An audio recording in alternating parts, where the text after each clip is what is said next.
This is a Hollywood TV original production.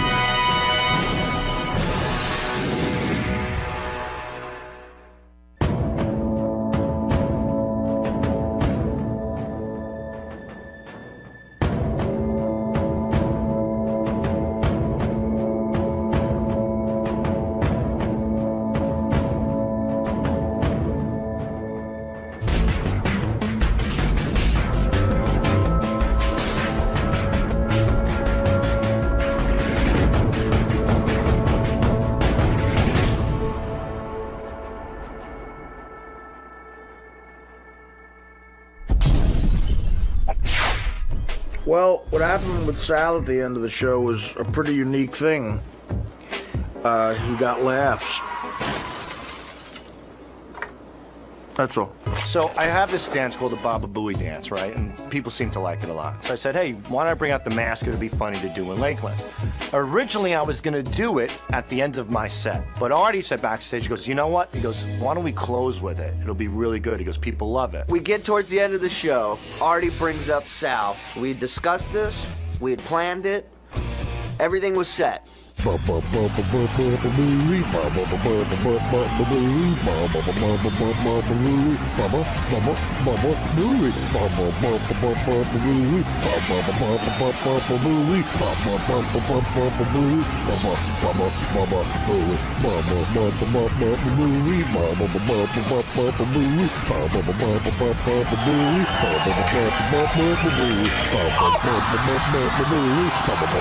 is he all right, Sal? You all right? Sal, you okay? That wasn't in the act, man. Sal the stockbroker just died for your entertainment,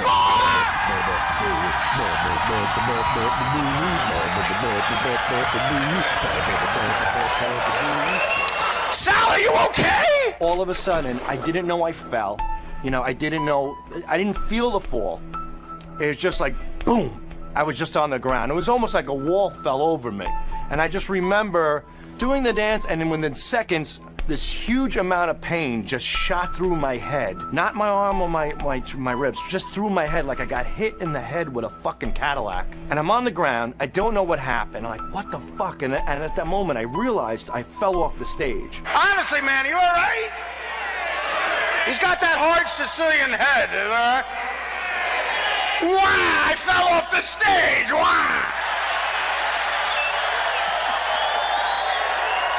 Wow, I'm a quadriplegic, wow!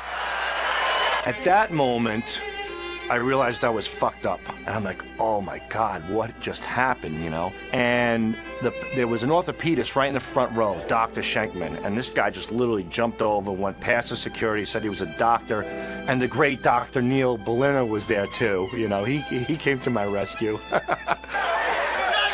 He's all right. Hey, look, you gotta give it up for Sal. That was the funniest ending ever.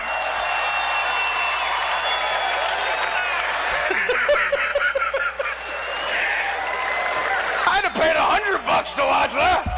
The show is basically over when Sal fell off the stage. You can't follow a homo breaking his wrist. That's a rule of comedy. Two things you can't follow in comedy: a midget blowing himself, a gay black guy throwing up, and Sal Governale breaking his wrist. You know what? Gary feels guilty because Gary chased him, and Gary, this is clearly your fault, man.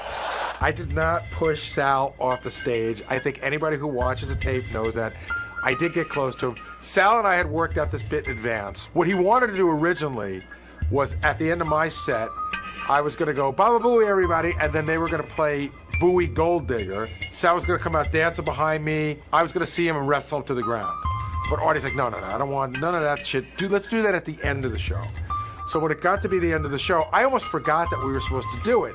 And then I heard the music and I saw Sal up on stage doing the wacky dancing, and I was like, oh yeah, I'm supposed to go wrestle him to the ground and fuck with him. And I start to walk out and I get right by, I was just about to grab him when he went off the stage.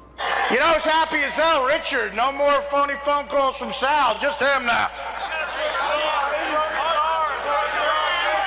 He broke his arm? He broke his wrist? He broke his wrist. Wow, I broke my wrist. Wow. You know what? Dane Cook fans would be sympathetic, you motherfucker.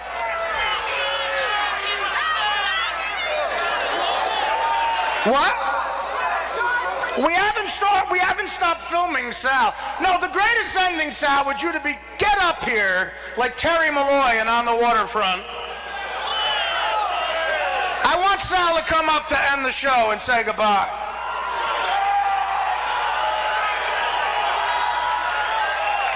All right, Sal, are you gonna be a pussy or are you gonna come up and say goodbye? No, he can? Is he really that bad? Sal, you okay, buddy? Get up here and say goodnight to... Okay, he's gonna come up with a broken wrist and say goodnight. Guys, seriously, my name's Artie Lang. We love you, motherfuckers. Get home safe. Here's Sal. Fire!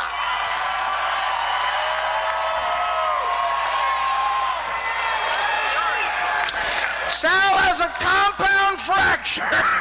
Hey, seriously, Florida, I love you, motherfuckers. Get home safe. I gotta cover Sal now that he's hurt, and I gotta cover everything. So we start, somebody said there was an office right outside the parking lot. So we start walking in one direction. Artie, he broke his wrist. I don't care. I got a surgeon here. I don't want anybody. Where are you gonna go? Is there a hospital? We have an orthopedic surgeon. Well, don't take my car, because I'm not gonna be able to get back to the hotel. I love this guy. He just fucking made the show. We were bombing until he fell off the fucking roof. Go to one of the security guys. I think Sal should put this in his eye. All right, I gotta go to the hospital. Yeah, good luck. Get some Vicodin. Yeah, I will. Get some Vicodin. I'm on Route 350. So now we backtrack to the other side of the parking lot, all the way to one of the guy's cars, and we get in the car and we waited for there was an actual doctor that was at the performance that worked at the hospital, which was a couple miles away from the venue. Where's the doctor? Where's the doctor? Right here. Just stop moving. Relax. Sal, okay, I'm not moving. And we got an orthopod for you. Don't worry. I need to bring this window down. Thank you. There is it right. Look at my eye, Brian. Oh yeah, you got it shining. I need to numb it up if he's gonna replace it, or you gotta put a cast on or something. Put a cast on it. Get me out of here. Thanks, Tim. You didn't have to come, man. I want you to have a good time. You didn't have to come, Tim. Just relax. That's what you get for taking my fucking hair off. Thank you.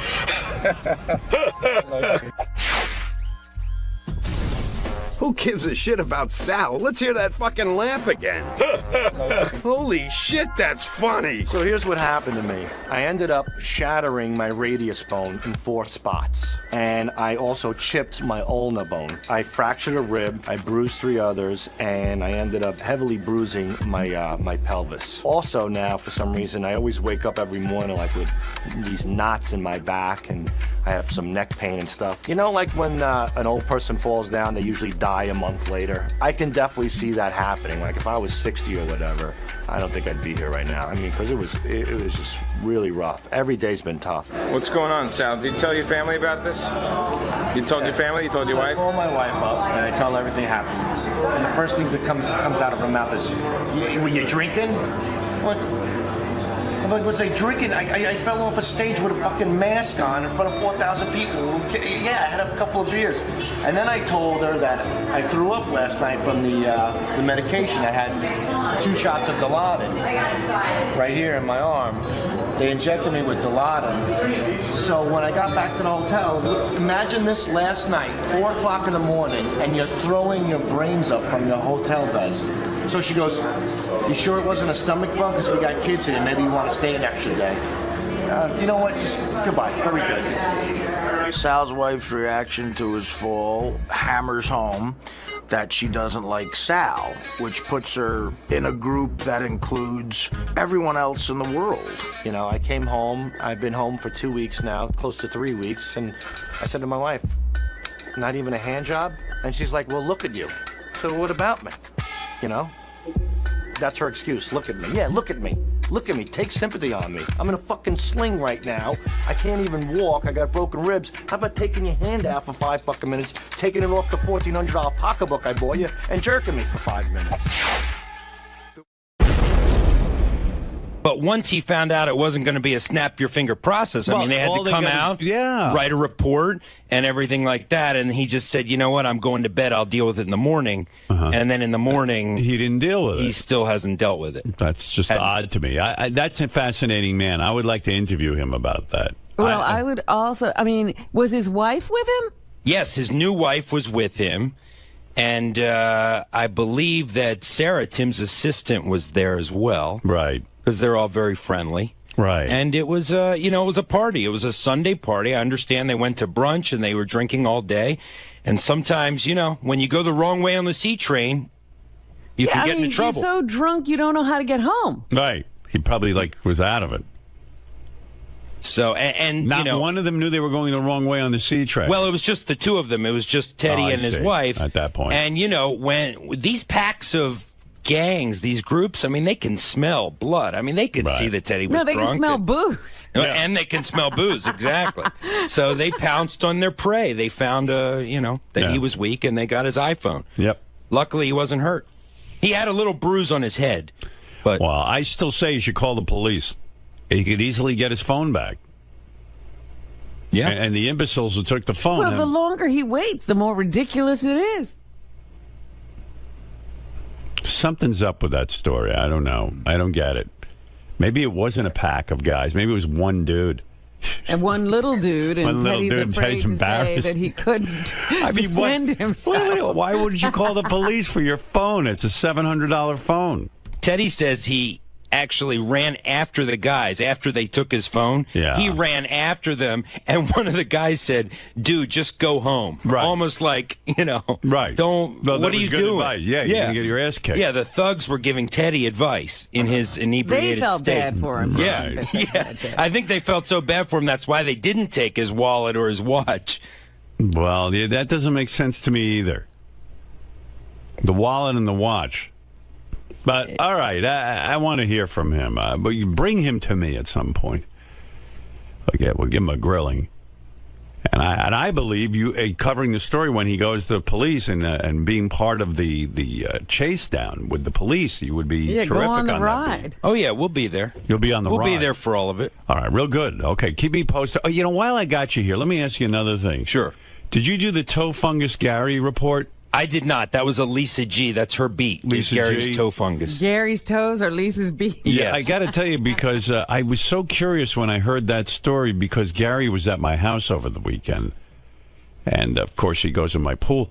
And I noticed his toes looked absolutely horrible. He's got his fungus back? He had laser treatment. I thought he had gotten rid of it, and it was like one of the toenails was like almost sticking up like in a weird way and look rotting. Ew. But on the report it said that he put on some sort of cover-up thing that makes his toes look normal, but they look nothing like normal. What is he putting on his toes? There's some sort of medicine, and the medicine is administered by a thing you put over the nail, and when you put it on the nail, it makes your toe look normal. Why doesn't he get rid of this fungus? When you were at my house, was that before you put this new cover-up on your nail? That is true. There's before. Oh, man. But I never saw anything nastier or gnarlier than that toe. I think it's funny because they probably were... I've been at your house 3-4 summers in a row. This is the healthiest I've ever been. It's only It's the one toe. One toe, but oh my God, Gary, that toe has some fucking look. I mean, it is. You cannot. What does it look like? It looks like, to me, I looked quickly because I didn't want to bum out. We were having a good time, and I didn't want to concentrate. But the whole time Gary's in my pool, I'm like, I hope that shit doesn't spread to me. It doesn't. Mary and I had a long discussion. Mary's like, you've had this for like 7 years now, right? And she's like, we use the same shower and everything, and you don't get, I don't think, I mean, it can spread that way, but I think I got it from I don't know, like sweat in the socks or running. That's what the podiatrist said. No, it's unbearable to look at. And Gary's toe, it's the big toe. I don't know which foot it's on. Both. The big. So it's the one toe on each foot? That's right. I looked at one and I went, oh, I looked away. And then, because I was talking to him, we had a good time. Right, Gary? And the big toe, and then it looks almost like the nail is lifting off the foot and it's sticking almost straight up in the air. It's weird. Yeah, I think you must have glanced and seen that, but that's not what it looks like. What does it look like? It's just discolored. You want to show? No, but doesn't it stick? It's no, like all it's not. It's not super thick. No, it's not any longer. You know, I keep them trimmed. It's not any longer. It's not sticking up. It's just It's not colored. bubbly. Should we see it? It's well, like, now you would know because now it's been. I have this weird process where it's cosmetically covered up. It's cosmetically covered up, but the cosmetic stuff that they use also has medicine in it that's treating it. Oh. I mean, could you imagine what this is? They've been treating this thing for years. It can't be killed. I've had friends who have had this I've had friends who have had it for 10, 15 years. It won't stop. I've had the laser treatment 3 times, which got rid of everything but the one toe. But the one toe. Why is this toe so... I don't know, Robin. You're a nurse. Tell me. It's a mess. You never saw anything like it. And you're saying it looks normal now with this thing on it? It looks more normal. In other words, if you stared at it, you could tell that there's something going on. But if you glanced at it... I guarantee you Gary's nail is thicker than a normal nail. It's bubbly, like almost like it's... Well, you can't tell now it's covered. Well, you think the cover is good? I bet you the cover's bad. Remember you thought his teeth looked good? His teeth used to be good, Right. and they were terrible. I mean, my God. It's not bubbly. It's just discolored. It's yellow. I think it's more than discolored. I think it looks. Rotting. I will tell you that they were in the best shape they've ever been in. I hear that, but the one. But I'm saying you've seen them 3 years in a row and you didn't seem to notice. I understand. I noticed. Don't worry. Notice like this. But this one, this looked like. This looked like from Mars. This isn't even the worst. This isn't even the worst case I've ever seen. Like mine are mild compared to others. First of all, the bottom of each of the toe is healthy. It's just the top part. It's like half the nail. By the way, why can I have a discussion with you about this, but Ronnie can't have a discussion about anything? I don't know. I just find Ronnie, he's such a good guy, but he's something in the way he grew up or something. He's immediately combative. I think he must have been picked on or something. And you know what I was thinking yesterday, too, that he doesn't understand the term defensive, because every time you say, Ronnie, why are you being so defensive? He goes, I'm not defensive. I said good morning to him out there, and he grunted. Right. He grunted like a Neanderthal or something. Yeah. I mean, he's very upset. You can't even say good morning to the guy anymore. He was. I got to tell you, yesterday we spoke to him on a wrap-up show. Yeah. John and I got off the wrap-up show. It was the first time where we just, John and I always sort of recap, right? And we were like, I think we felt sorry for him. He seemed very defeated. He's a confused guy, and he seemed very upset, and he seemed really shaken in a sad kind of way. Really? He thinks everyone's out to get him, but he's paranoid. His button is when anybody says anything about his lifestyle, like when Scott DePace questioned the going out with strippers, when the psychology guy questioned the swinger lifestyle. That's his Achilles heel. When anybody questions the way he's decided to live his life, that seems like he just explodes. And Howard, nuts, yeah. and at dinner last night, Lucas was here for the wrap-up show yesterday, so he saw a lot of what went on with Ronnie. Right. And at dinner last night, Lucas was really upset in the sense that what he doesn't know the show, so what he got was that there was a guy that came to the wrap-up show, Ronnie, who he's met before, who seemed very sad, who seemed like he was going to quit his job because he was so upset about the way you talk about him. And Lucas was like, is Ronnie going to leave? Is he going to quit? Because he just seemed so upset. And it was very upsetting to him. So Ronnie upset Lucas. Well, not there on you purpose. Go. You upset Lucas. I didn't do that. What? I don't have to say hello to you. What? What do I have? Who are you to me? I don't have to fucking say hello to you in the morning. I didn't say you have to say hello. Well, I see you out there, and I say good morning. And I said, yeah. And a normal person can just say good morning like everybody else out there. Fucking open your ears. You did grunt. I said, yeah. You were down tweeting. I don't have to fucking talk to you. Who the fuck are you? Put your goddamn jacket on. You don't have to talk to me. You're right. Put your jacket on. Were you really bummed out on the wrap-up show, or were you dude, just you know what? Give me a fucking break with you and being all over my case, First of all, bringing these fucking douchebags in here to fucking rip my asshole apart. Do you think? You know first what? of all, I don't really care anymore. You do what you want. Can I say something though? My defense. Be my guest. Okay. Gary said to me with the Ugly app, there's a guy who developed an Ugly app. But I'm going to take you now. No, but I'm going to take you through the history because I don't believe the extent of your paranoia. I spoke. Look, You got a problem. I spoke You to got a real. problem. I spoke to real police yesterday. Real guys that heard this bullshit. Yeah. This guy, they hear guys like this every day of the week in the police academy, and they know nothing. Okay, They're all right. fucking book smart. That's all they are. They've never spent a day on the fucking street. They don't know about security working with people. Okay. Fuck him. Okay. Okay? Fair enough. And fuck Woelfie, too, because half of that shit that was in that thing was written by him. He knows all. They all Gary, know did about the Wolfie show. write any of okay? that you know of? I'm telling you, Wolfie sent me an email this morning. And Fuck Wolfie. I don't want to hear about Wolfie. But hold on, Ronnie, he said to me... Fuck him. He said if he's a smirking face piece of shit. Okay? Fuck him. Can Gary get out a sentence? No. Oh. Wolfie just said, I fuck Wolfie. No, go ahead. What did Wolfie say? I'm curious. He said, I swear to you, Oh, yeah. I met this Everybody guy, swears. and he did a profile. He goes, I would, in no Profile. way, shape, or form did I write what this guy, the profiler, had to say. Look, and he I also don't said, believe- Club I don't foot, bel- him I and his don't- club foot shoes and shit. He what about a Fuck club him. foot? He's with I his have no idea what he's fucking talking club foot Club shoes he foot. wears. What are you talking about? That fucking guy was in here. He's a fucking douchebag. But I mean, The listen. profiler? Is that who you're talking Yeah, about? that's what I'm talking about. The profiler. But listen. The guy who listened to the show since 1985. That's how he knows about everybody here. Yeah. Well, Fucking asshole. but I mean, he I said- could write the same profile. but Ronnie, here's my point about you. What are you looking at? Well, you're exploding. You're about to explode out of I'm your not suit. exploding. Ron, try to follow me on this, and if I'm wrong, I'm wrong. But the guy said really weird things about me too. But I listened and I didn't Good. explode I'm because happy for you, man. I mean, it's true. I wear condoms, and he's saying that I have an intimacy issue with my wife. That's pretty insulting. But you've talked about that on the air. And so have you. That's what I mean. You've talked about security a million times. So how does this? No, I don't. No, I don't. But everyone knows you're the brag security about guy. what my fucking credentials are or anything else. You don't do that kind of shit. But you get so angry. You keep your mouth shut. You're the only one who gets angry. I'm going to stand there with my hand on my heart now. What the fuck is that? I don't know. You get so angry, though. So say to the guy, hey, I don't believe that. Fuck him. I don't have to come in and fucking patronize him. Fuck him. And I heard the wrap-up show. Do you really think that I orchestrated the ugly app so that you would get a 0.0? I didn't say anything about the You ugly said app it on the yesterday. app, on the wrap-up show.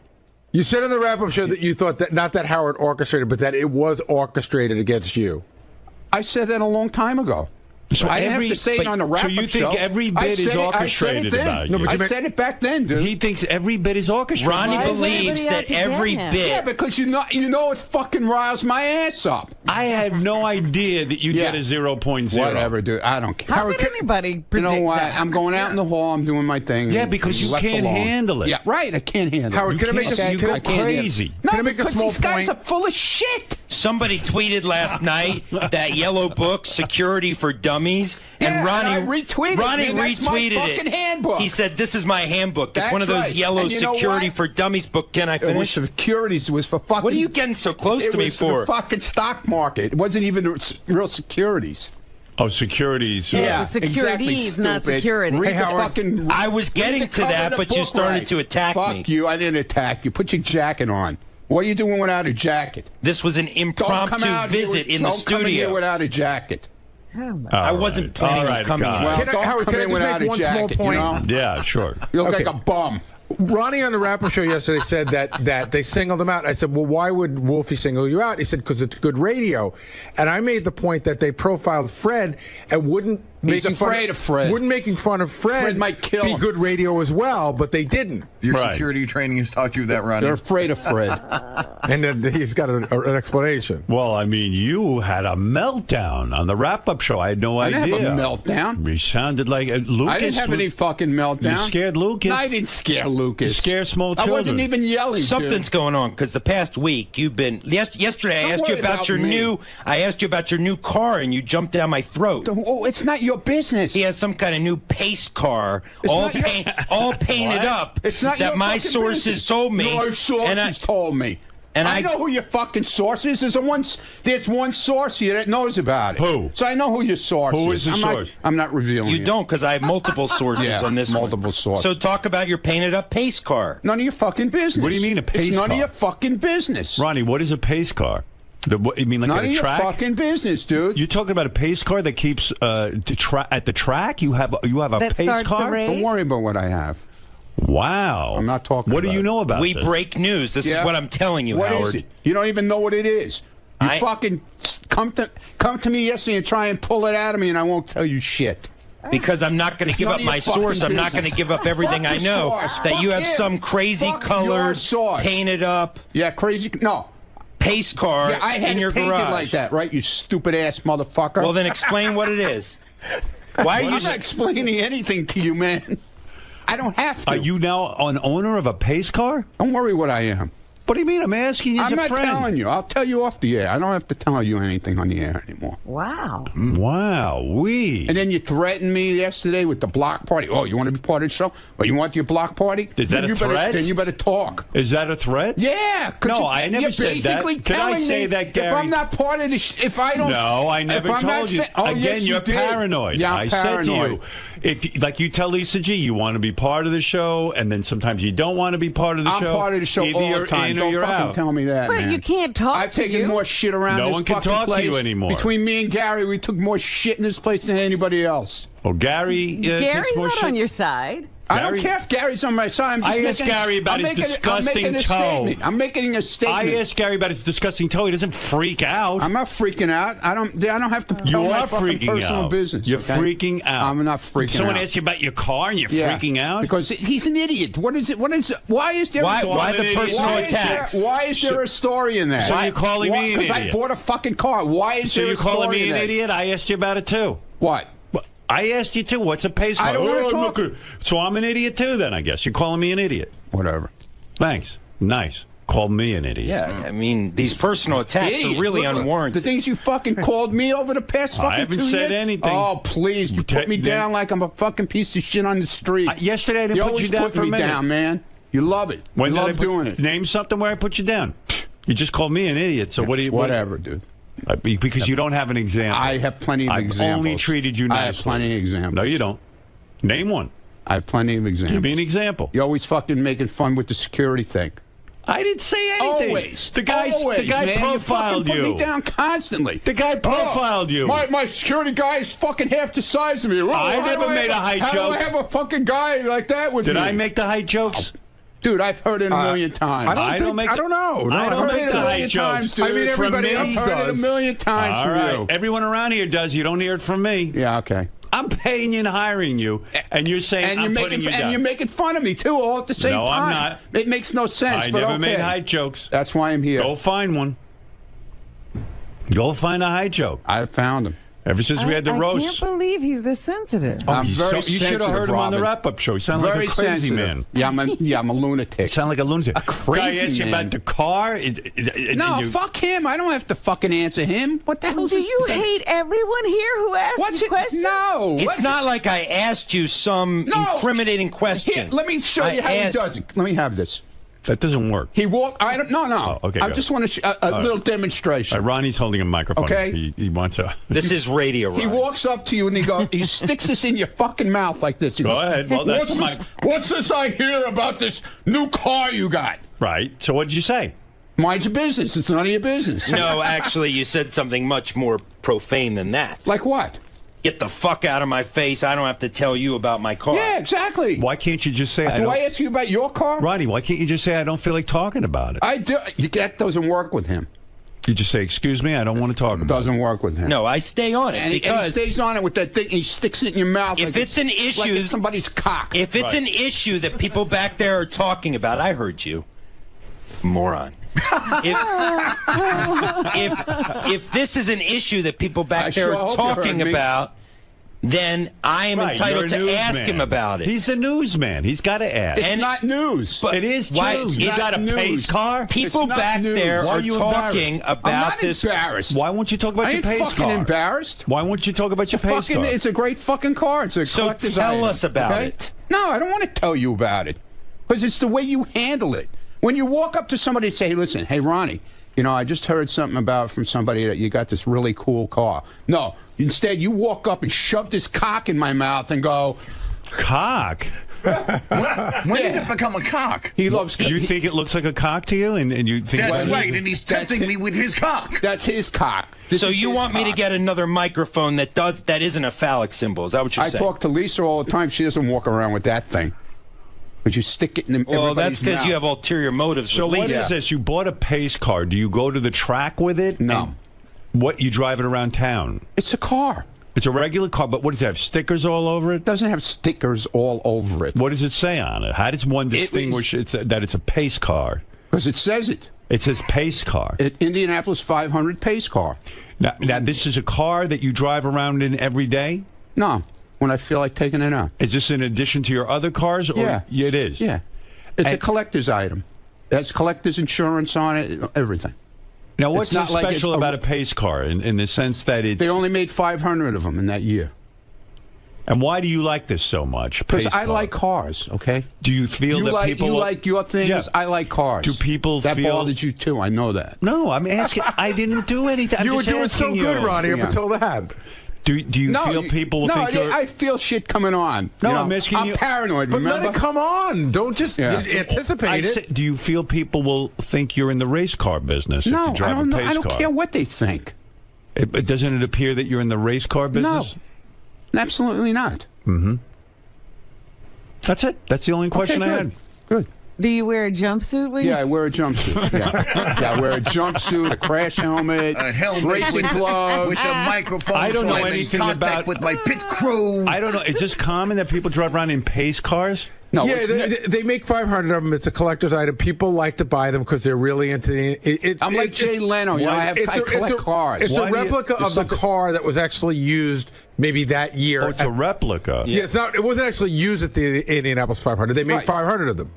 I see, and it's a special thing to walk around with a pace special edition car, right? And it says pace car on it. Yes. And then people will look at you. Yeah, it draws a lot of attention when you're driving it down the street. That bothers you too. Your hair draws a lot of attention too. You know that, right? Your hair? Yeah, his hair. He's got this whole thing going on. He won't admit he dyes his hair.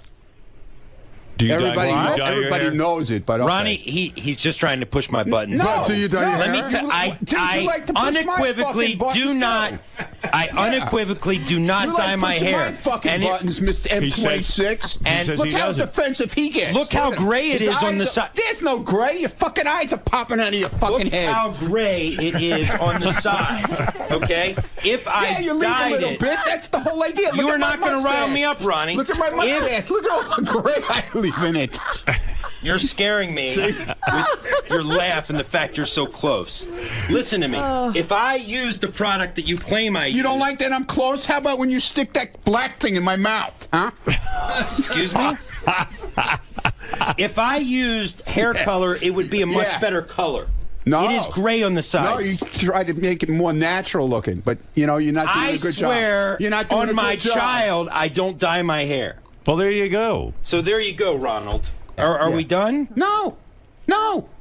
You always you came in here. How is it attacking I was out you? there minding my fucking Ronnie, business. how is it attacking Oh, wait, you? here's Wolfie. Let's find out. I'm not talking to him. Hey, Wolfie, how you I'm doing? leaving for this part. What is it, Wolfie? Sorry. Here he goes. Sorry. Oh, Yes. you're such a baby. Yeah, Just I'm a listen to baby. Wolfie. Yes, I am. So what he has to say? Maybe he wants to apologize to no, you. not him. He's a smirk, fucking smug. Yeah, smirky, smug bastard. Eccentric to think that I spend any of my time. Yes, you do. Yes, you do. Because Wolfie's point is, no Wolfie, one's... you want to be so part of this show, Wolfie. I know you would do anything to get your airtime. That's why you brought the fucking guy in here yesterday. Why did you listen to Wolfie? I don't want to listen to him. I'm going to talk right over him. Why? I really don't give a shit about Wolfie. I give no shit about Wolfie. When we do our block party shows, he covers it in Pennsylvania. He'll only turn in interviews that talk bad about me. That's fuck you, Wolfie. Wolfie, go and fuck yourself, man. I don't give a shit what you say. I don't care what you say, Wolfie. I really don't care. Did you Did you write what the profiler said? He doesn't about have any of to. us? Everybody knows what he fucking said. Wait a second. It's air. Wolfie. It's been talked about on the air. Can I ask him a question? No. I can't ask him a question. No, it's a fucking waste of time, man. Well, everything that guy said yesterday, okay? We've talked. Everybody's talked about it on the air, right from KC being whatever he was. You don't think he was right about Casey?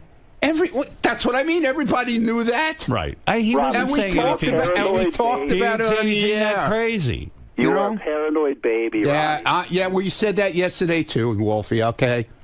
You just so want to be here so bad, you know? I understand it now. I understand it, Wolfie. Wolfie, it's fine. I'm glad you got in here yesterday. I'm very happy for you.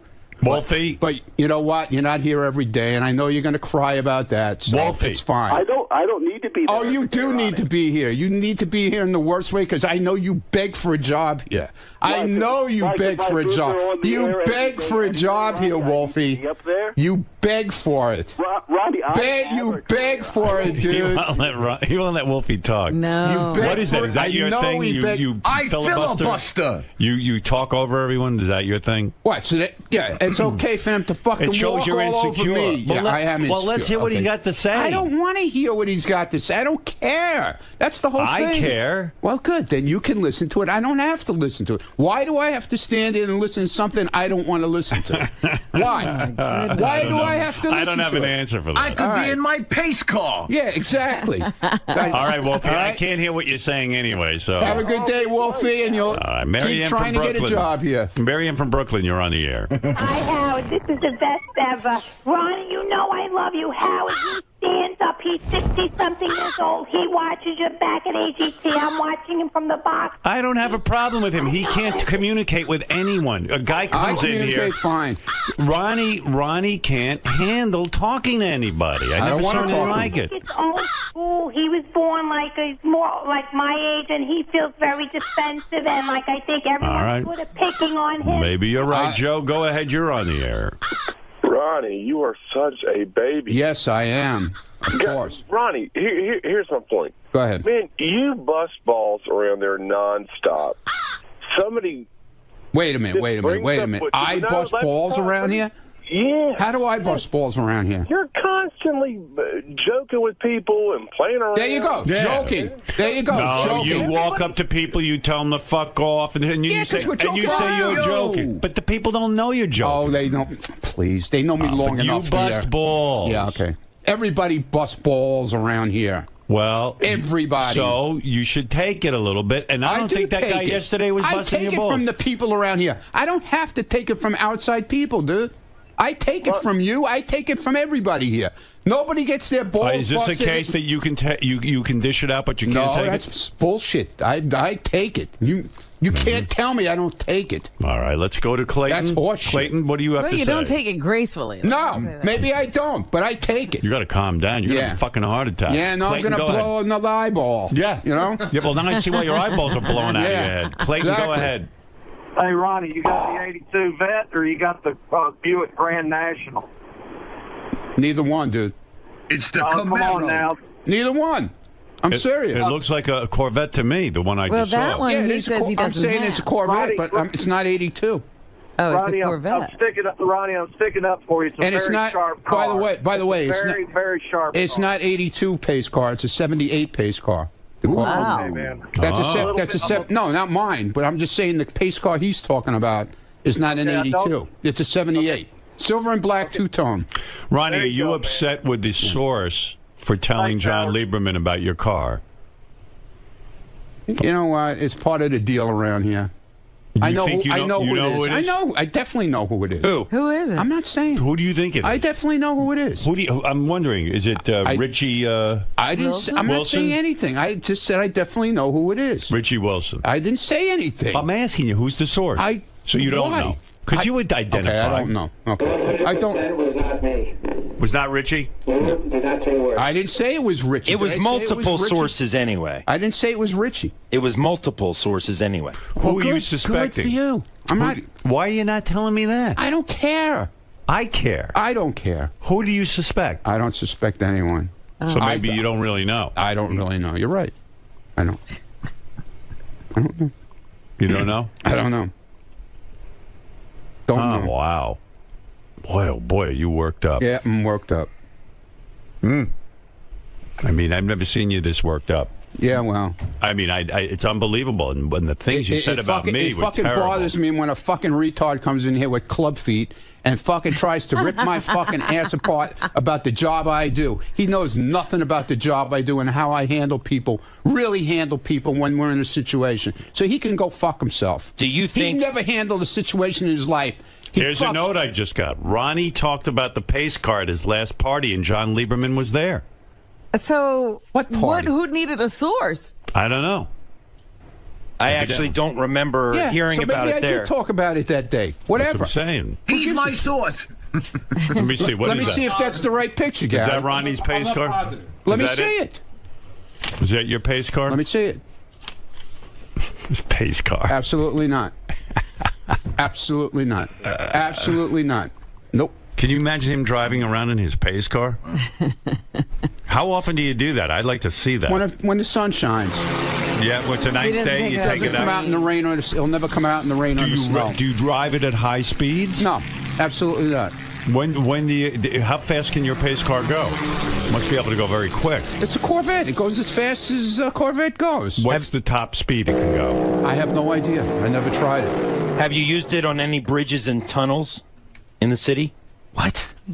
Have you driven it into any you're gonna tunnels? Go look at cameras? Yeah. No, I haven't. No, I haven't. Because I never even. It came from Kentucky and it came on a truck, so I've never brought it across a bridge yet. Okay? Was it delivered to your home? Why is that? Well, look at you. Your fucking eyes are popping out of your head. Why is that so interesting to you? Was it delivered to my home? No, it was somebody dropped it in the middle of the street somewhere and left it there. And they called me and said, "Oh, your car is in the middle of the street. Go get it." What is wrong with you? I'm a reporter. I do details. Howard 100 News. Well, then why don't you work on your details? He does. Because obviously, Ron, you're not working on your details. He does Howard 100 But he's not working on his details. He is. He's asking you. If he had a story, he should have came in here with all the details, pictures. Well, he's asking everything. you. He's not a fucking reporter. Well, he's not going to go to your home and Bring spy. Steve Langford back. He got fired from his job. You're telling him he needs a job. Bring him back, will you please? Now you're trying to get me fired. Go pack your fucking bags. Now you're trying to get me fired. I told you that. I told you that. I'm going to get your bags packed. I don't think it's your place to even suggest to fire me. You're not my boss. That's right. Look how upset you are. You look like you're going to cry. What? Look at you. Look at you. You're all upset. You can't take because it. I don't want my reporting question. I don't want my reporting question. Oh my God! I don't want. Did I not have a story? No, you have no story. It is a story. You don't have details. A pace car. You have no details. You don't even know what fucking color it is. Why do I need to know what color it is? You don't want him spying on you. Because you're going around there. Is it orange? Is it pink? These are called questions. Reporters ask questions, Ronnie. Yeah. He doesn't know all the answers. He has a source, Before he comes in and makes a statement, he should have the details. What? He's a reporter. But he's asking you. You're the guy who runs the car. I'm fucking telling him shit. Look, I'm not going to break down the fundamentals of how to be a reporter for you, okay? If I won't tell him the details, isn't it his job? All right. Wait. This is crazy. Isn't it his job? Crazy. Isn't it his job to go out? If I won't give him the details, Ronnie, a report. He's not going to go spy on you, dude. Now I might. He just asked you a couple of questions. You're getting so fucking defensive. Let me guess. You want a portion of the guy's book proceeds from yesterday, right? Just like you wanted some of the ugly app guys. I don't want anything from him. Believe me. Listen, that's the last thing I want is something from him. I have to go back to work and work. Put your jacket on. Go find out what color my car is. Go ahead. Oh my God. Go ahead. Do some work. You really want me? Do some work. Go ahead. Sounds like a challenge. Guess you'll have to break into my garage then, and then you'll go to jail. There are other ways. You'll go to jail. There are other ways. You'll go to jail. He's going to sit out and watch and with a camera and photograph you. You don't want that. I got people everywhere. He's going to stake you got out. people nowhere. Brian, go ahead. People everywhere. Listen, will Lisa G please fuck Ronnie? By the way, I'm pent up.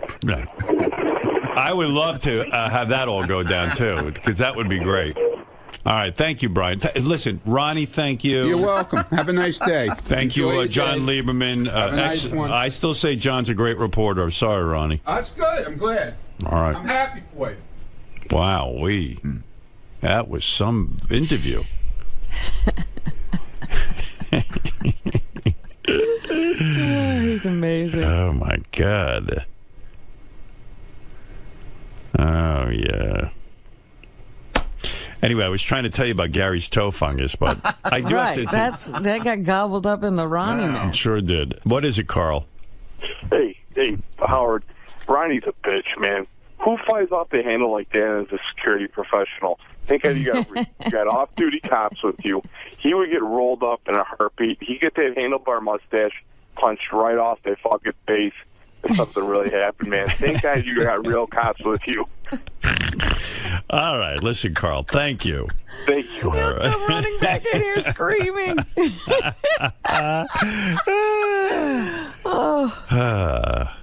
What is it, Gary? That's the car. Oh, that's Ronnie's car? It's got more than a decal on it.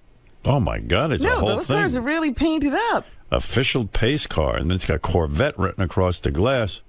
Because I forget what Everything kind of but car Ronnie's it is. name is on the car. Yeah. Fred, you were into cars. Do you understand this at all? I don't get the whole Indy car thing at all. Right. I mean, I think it kind of looks retarded. You think it's silly for a guy that age to be driving around? And he's got that in his garage now. I don't know. It's kind of like, it's like an adult version of like a Power Ranger or something. What does a thing like that cost? Is that an expensive? It's funny. It is because they probably get you when it comes out. I don't know the collectability on those cars, to be perfectly frank with you, but some of them don't necessarily go for any more than a regular. I think there's collectability because it's 1 of 500. So if you can find someone who's interested in it, then they probably Right, it has to be the same kind of. But the only thing I think that makes it interest distinctive that Ronnie has are the decals.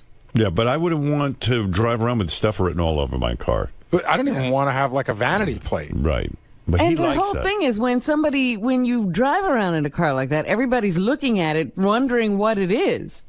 Well, also, you're driving around and people are assuming you're something tied in with the race car community, Well, right? sometimes you don't even, because I always see, guys with race cars on a flatbed as they're coming to and from races, and everybody on the road is looking at the car. Right. Well, Ronnie will be driving this thing, so everybody will be looking at Ronnie. That's and what won't he they wants. assume he's a race car driver of some kind? Well, when you look at him, I'm racing in the HOV You're sure lane. that's not the case. All right. No, but I mean, it's sort of like if I... It assumes involvement. It's like if I wore a David Letterman jacket, you would think that I worked on the David Letterman show, right? Right. But and then people would walk up and go, "Oh, what do you do on the David Letterman show?" I go, "I don't do that. I like the jacket." That's a perfect example because you could buy those in the gift shop next to Letterman. Right. Right, but I don't think Tony Stewart is driving around in a pace car. That's what I mean. Probably like that would be like me driving around in a I don't know, a milk truck. Yeah, I mean, yeah. Are you a milkman?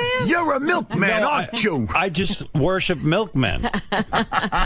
Your information. Yeah. I am like a brony with a Corvette. Is that the car? For your information, okay? Is this the car? Tony Stewart owns a bunch of cars like that. He does? He collects He doesn't them. drive around in them. Yes, he does.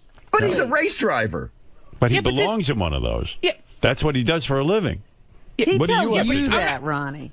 What are you talking about? In other This is- words, let's say I like the milkman industry, and I drove around in a milk truck. Why is this such a... Or one of those ice cream. You know what? I love the ice cream. Why do you Ron, buy why- every new phone Do you that sell comes out? Mr. Why do you Softy? buy I every buy a new fucking phone because I want to be up on the this is latest something- technology. this And is it also something you works. like, Yeah. okay? This is something I like. Right. And that bothers you, too. See, I don't get that either. No, I'm trying to understand No, it that. bothers It doesn't you. bother because me. you're making fun. You're making fun of it. I'm not. I'm asking. You are. You're making fucking fun of it. You assume it asking bothers you. You assume asking a question. You owned the Corvette for 3 days and you got rid of it because I didn't like it's it. not your thing. Right. This is my thing. I like cars. I'm sorry it bothers you so much.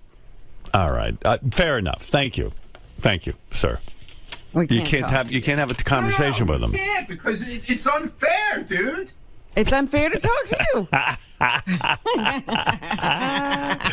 I could do this all day. You attacked my character. You attacked my height. You attacked my job, and now you attack my car. You've gone too far. You know what it reminds me of? You know, Amos wears cowboy outfits, but he's not a cowboy. Right. But he likes it. He walks around in that duster, and you expect him to pull a 6-gun on you. Yeah, you think it's like Clint Eastwood from a spaghetti western, and like Amos walks around in that cowboy hat, get up, and you go, well, like if you didn't know who he was, you'd say, oh, sir, what ranch do you work on, and you know, what rodeo do you ride? Right. Yeah. Are you a rodeo rider? Are you with the rodeo? You know, you would say, and he'd go, no, what are you talking about? Don't say that to me. I just walk around like this. Right. And Ronnie walks around like a race car driver. All right, listen, I'd love Sometimes Ronnie. I put on a dress and pretend to be Danica Patrick. Ron. Yeah. Why react this way to stories? I mean, you're only perpetuating the story. You're only keeping Scott's it going. trying to figure out my car. Forget it. He figured it out, he says. Yeah, what is it? 95. Well, anything's possible. Fair enough. Ron. Yeah. Why keep a story moving like this? Yeah, now, see, Lieberman will run in there now because somebody else did the work for him. I don't give out any. Somebody else did the work for him now. He'll go in and say to Scott, could you print me out a picture of the 95 now? He has. Good. He came in to me with it. Yeah, but I'm saying Lieberman didn't do that. That's his job to do. Not somebody who works in the office back here. Ronnie. Why act so closely guarded about the story? Why not just own up to it, give your information, and move on? I mean, you know. Why should I? Because you know how things work around here. You're making it worse. It's not his fucking business. You're making it worse, I have Ron. people out here. Get the fuck out of here. I have a job to do. John, why do you think this has set him off so much? I mean, what's going on with Ronnie? Ronnie has been irked lately about a number of things. I think the psychological profile yesterday, whenever anybody pokes at his lifestyle or how he chooses to live his life, he goes off. And then whatever comes subsequent to that, he then goes off. So I happen to be in the wrong place at the wrong time when I asked him about the car yesterday. And a reporter's job is to probe. We ask questions to find out the truth. So I knew, Ronnie confirmed that he got a pace car. I didn't know all the details, but I knew the way to get the details was to bring it up on the air with Howard. And look, now we have the details. We have the year, we have the make, you know, so Ronnie is just angry. I mean, that's no breaking news. All right, Robin, it's time to hear from John Hein. Johnny boy, come on in, pal, and tell us what's going to be on the wrap-up show. Wrap-up show has been on fire. Lest anyone think it's been not on fire, you're wrong, because yesterday's show with it is Ronnie Mund going at it. It was unbelievable yesterday. Yeah. What are you going to be talking about today? You think that something is up with Teddy Microphone getting mugged and losing his iPhone. It's just weird that he doesn't call the cops and get his phone back. Where is that fucking guy? Yeah, he's here now. He's here. Explain that. Teddy, come here, just real quick. I don't want to spend all morning on it, but I wouldn't mind an explanation. I started out at 6 o'clock in the morning with this. Teddy. I did go. I went yesterday. Oh, you went to the police? But why would you wait? I mean, well, no. I couldn't go that night. Is your drinking out of control? No, what? Do you and it's average. Do you and your wife get just fucking slammed? Well, everybody gets pretty slammed in our circle. How many drinks did you have? I don't know, like umpteen. Are you that umpteen? Are you that fucking bummed out about your life? No, not at all. We're having fun. 8. We were with a huge group of people. It was just like super fun. I mean, it's what you we can't do. have fun without getting completely fucked up? Yes, of course. Let me tell you something. I've cut my drinking back almost to the point. I don't drink almost. I know. I barely drink. Well, I mean, I might have one drink a week. I know. I know. Tell you, look at me. I'm having as much fun as I used to. Are you blacking out? I was browned out, I'd say. What does that mean? It's a little less than What's going on with you? I don't You're a young know. guy. You're that miserable? It was just a really fun time. I don't know. We had it was you a think party. That's fun to black out? Yeah, it's not fun to get on a subway afterwards, but so you got going on the subway wrong way and everything. It's just crazy. You say a pack of hyenas. You say 7 guys. It was like National Geographic. They took your. What does that mean? Like, the wounded wildebeest and like all the 8 hyenas are nipping at it. Like, so you were drunk. You were on the C train. Yeah. and with your wife, and they surrounded you, and they took your iPhone from you. Yeah, I mean, they were all nipping at me, and I was kind of fighting them off. And then one of them, as we were getting back on through the turnstile, one of them got his hand in, grabbed the phone, and he was at some point, gone. you got to give up, because who knows what can happen. But I did go to the police yesterday. I mean, I called them that why wait night. 2 days? No, 1 day. One day.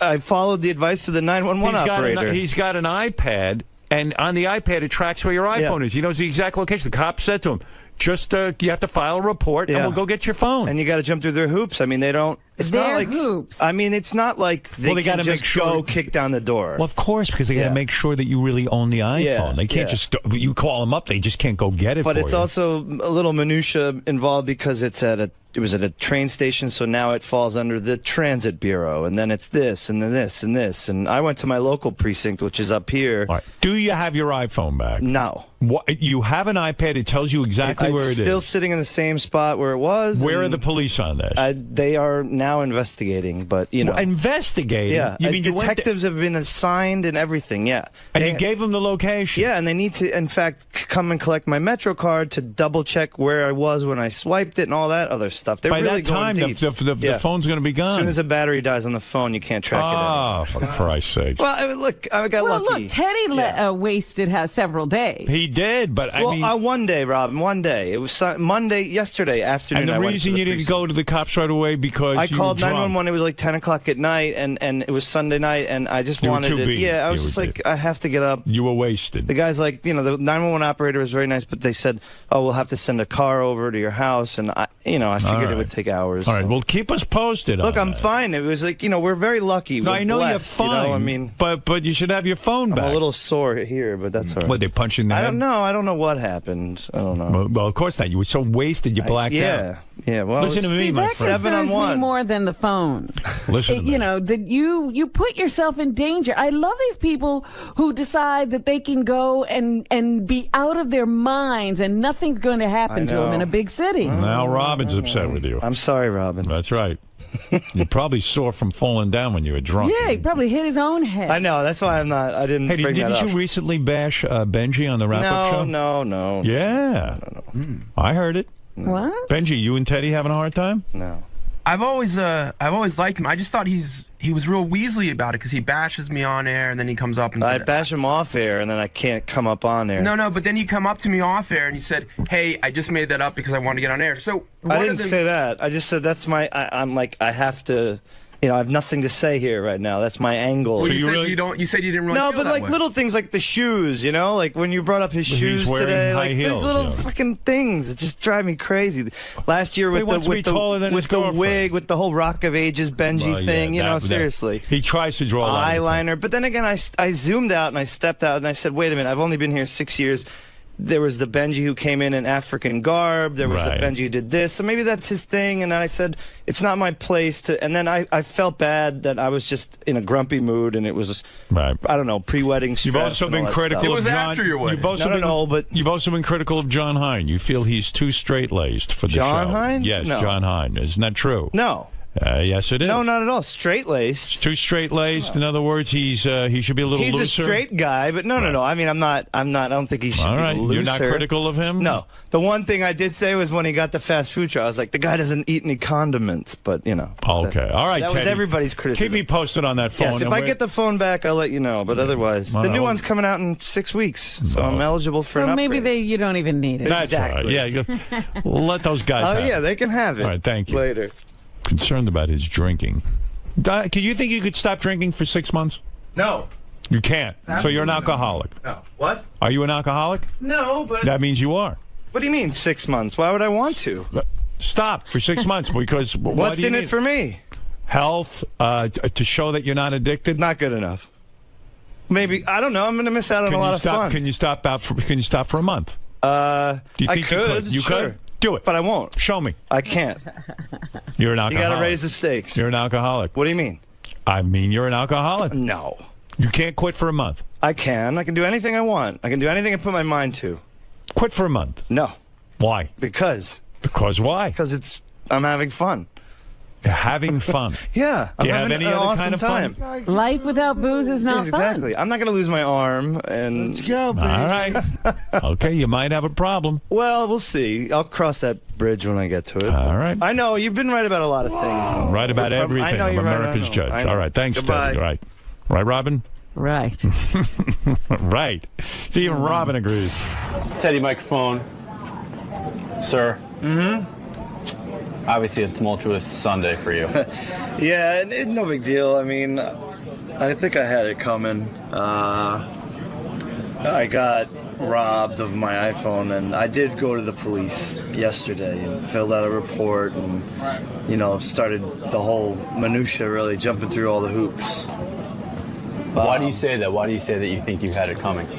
Oh, man, I was an easy target. I was blacked out drunk on the subway and going the wrong way, and then I don't know. I mean, I probably just stuck out, and I'm sure look at this idiot, and whatever.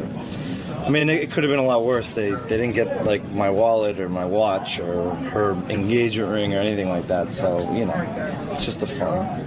The whole thing's actually rather embarrassing. So, well, I'm sorry to hear that it happened. It's all right. I'm lucky. I consider we were both very lucky. None of us got hurt. None of us got robbed majorly. So, and they can't rob you of your spirit. That's right. They can't take what's in here. Later. Hey, look who's on the phone. Dale Yeager. You know who he is? Yeah, he's the guy who was here yesterday that Ronnie lost his mind I don't over. want to talk to him.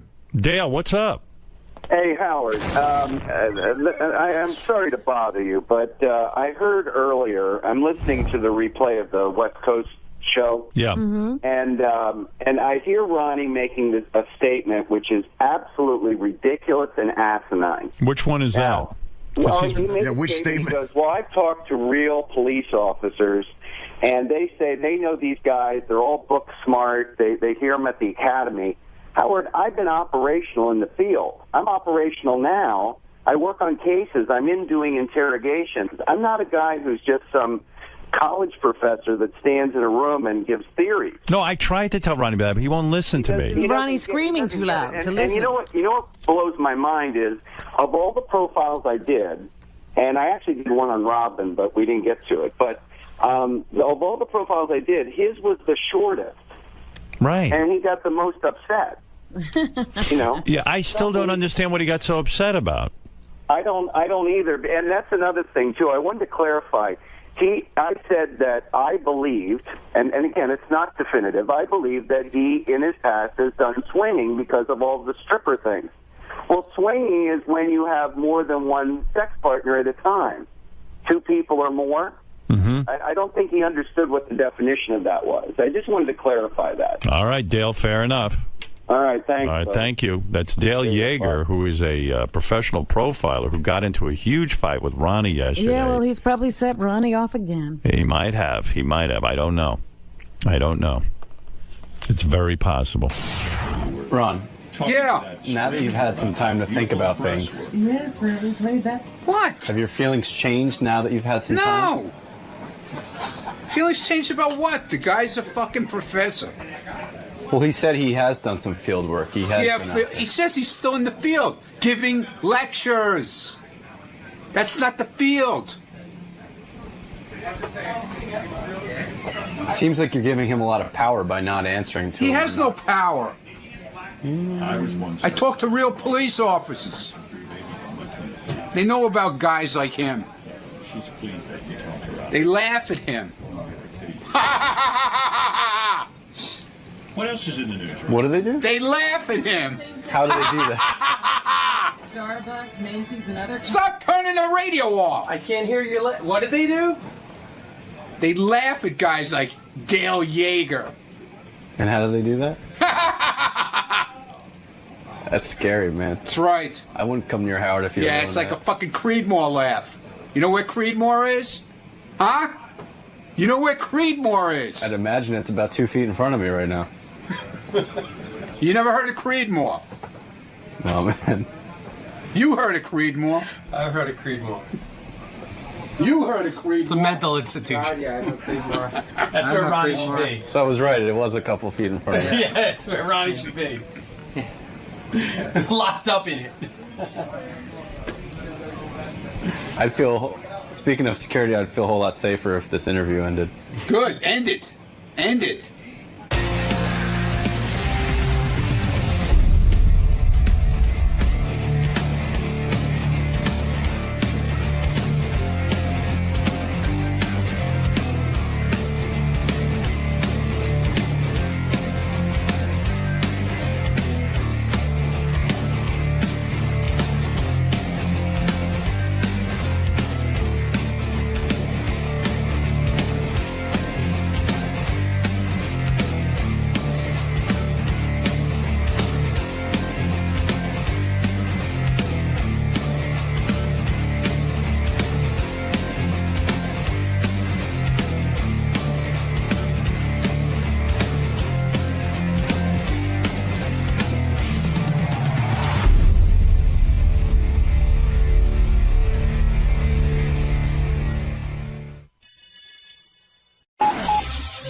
This is the best of the wrap-up show. A recap and behind-the-scenes look with John High and Gary 𝗏𝗏.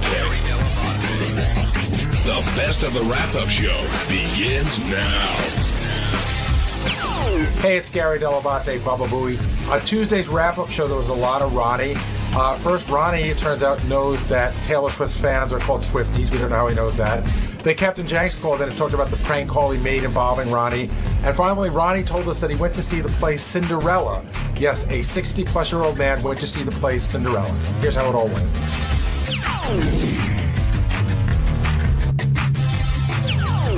Another argument that we had, sort of, I wouldn't say argument, but discussion we had before the show, and Howard picked up on it during the show, was about Taylor Swift singing along to all the acts. You know, some people felt that she was doing it for camera time. I'd asked JD, but he can't come down here right now. How come? What's he doing? He's in a meeting, but he does feel that way. I'm with as JD. Do you.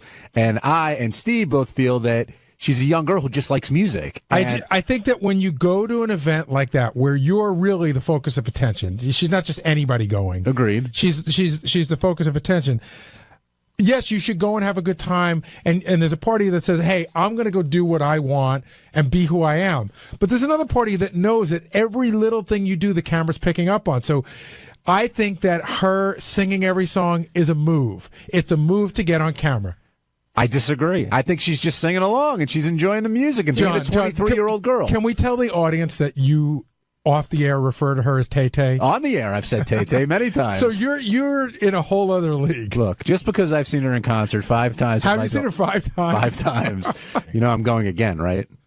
Are you? End of March. What city this time? It's local. Going to Newark. John's he's like the Grateful Dead. He's like a deadhead for Taylor Swift. What do they call them? What? Taylorheads? Do they have names? Taylorhead road groupies? Swifties. How do you know that? How do you know that, Ronnie? Don't worry about it. No, how do you know that? I'm smart. No, how do you know? I'm a goddamn genius. How do you know what Taylor Swift group is? I have 2 teenage daughters. What's your reason? Yeah, I have a teenage girlfriend. Is that why you know? Is Stephanie a big Tay-Tay fan? She likes her. Do you like her? Not particularly. No, not for you? No. Not your speed? She is cute. I got to say, she's a cute kid. Yeah, she's, well, whatever. She's very all-American looking. Yeah. And I don't think her music's bad. Some of it, not all of it. Steve Brandano agrees. I see him shaking. I think it's funny because you don't think her music is bad. I'll give you 10 other artists that like dance around her genre that you would probably hate. That's true. I like her older stuff, like Tim McGraw. But anyway, let's get Ronnie. I'm glad. I like her Greetings from Asbury Park album. I'm glad you're here. Are you really? Yes, I am. Because before getting into David Spade, I did want to ask you about that prank call that Jenks did because apparently you weren't a big fan of it. Not that it wasn't a big. I mean, he got upset because I didn't knock him on the news. I just said I was, I'm friends with a lot of cops, and it was a whole cop thing and. Cops were getting shot and killed that day, even, so, Was it not fun and not funny? It was his stuff is funny, but you know what? He got all bent, He started knocking me on Twitter because I said, because I did the news story with Lieberman saying, that I wasn't too thrilled about it, but, I didn't say I hated it. Do you think Jenks did the wrong thing by doing it? he never does the wrong thing because he's always doing those phone calls. So he's done a couple of calls I think he wish he could take back. Are you pissed at him? No, not at all. But he's pissed at me. Jenks, are you pissed at Ronnie? Jenks, you there, buddy? I'm not pissed at Ronnie. I was just bummed out that because I thought he would think it was cool. When I did the prank call, there was no reports of anybody being shot or injured. I did it before any of that stuff went down, and I didn't hear it till that night after this all went down and the cop was shot and then he died. He had already died. And Jenks, in all fairness, nobody had been shot or killed that day. He'd already killed 4 people. But the thing is I don't do this to make fun of a tragedy or to make fun of people being shot or injured. I do it to show that these people on the news, after 25 years, they still can't stop it. They still don't check their sources. And, I let it out that it was a prank call early on. I didn't keep everybody on about it. And I kind of figured, Ronnie, it would be good for the block party. And I just could imagine all the phone calls that you must have fielded within the first 10 minutes after me doing that call. I agree with Jenks, by the way. I know he does these during some pretty weird tragedies, but to me, it's always a mad rush to be the first to get the scoop, and it almost seems like these news organizations care so little about what's going on and care more about getting the person on. And I agree, most of the time, 99% of the time, it's not a bad thing. There's like 1 or 2 that he probably shouldn't have done. Well, Jenks proved that, I thought, with this call. Jenks, she would have talked to you all day. What's that? She would have talked to you all day, it sounded like. Yeah, but I kind of got nervous because, again, I was thinking, well, if there are people, if you would have watched it that day, you heard that the reporters and everything, they were getting in the police's way from doing their jobs. So, me doing a prank call to that show was probably just, I think, was just comical. It was just to show that these people were so willing to put anybody on the air without checking any sources that I could at least get through and do it. I just didn't want to keep string anybody along. You know where I thought Jenks used to shine for me? Jenks, what is the Philadelphia version of, I guess up here, it's called the DOT. What is like the Department of Traffic, like the roadworks people? What are they called? Right. It's called PennDOT. PennDOT. Every single snowstorm, he would call as the head of PennDOT and always get on. And I would think, how do these people not know who that is and what his number is? And he would they go, now from PennDOT, we have this guy. They put him on. Jenks, you're a master of your craft. But Ronnie, you're not mad at me. No, right? I never said I was pissed. I just said, if you listen to Lieberman's story, I never said I was pissed. You weren't pleased, though. But I just wanted to make sure you didn't have a problem with me because I'd be bummed out. I was bummed out that you didn't like it. It's not that I didn't like it. I'm saying it's not that I didn't like it. It was just, I don't know. At the time, it just hit me the wrong way. I don't know. All right. Thanks, Jenks. We're all good. What did you do for Valentine's Day? What did I hear you saying? Hey, listen, you're going to Taylor Swift. I went to see Cinderella. I'm going with my daughters. What did you do for Valentine's Day? I went to see Cinderella on Broadway. My God. How was it? Why? Because that's what Stephanie wanted to do for Valentine's Day. She's into Cinderella, I guess. I don't know. She thinks you're her prince. Yeah, I am. I am her prince. I got to, we sat third row. I was a prince. Someday her prince will come. Yeah. How was exactly it? After I'm gone. What did you think of the show? It wasn't that terrible. I didn't fall asleep, so it wasn't that bad. Actually, they added a little humor into it. How so? And they made little jokes here, here and there. I got to ask you a question. I'm not being facetious about this at all or anything. Were there mostly kids at the show? No, absolutely not, dude. It was all adults. Really? Yeah. I wonder why. And it's not even open yet. It's in preview, and it was sold. It's been sold out for date. Really? Who's in it? Yeah. Anybody big? Any big names in it? Not that I know. Not even in my day. No Angela Lansbury. No, there was somebody. I forget who it was. I recognize one name. Did they cast well? Was Cinderella? Yeah, she was hot. Yeah, she was definitely hot. Did she look good when she was working the house or when she became, Oh, when she became Cinderella, she's in this hot gown. I'll tell you what, though, the live effects that they had on this show are amazing. Yeah?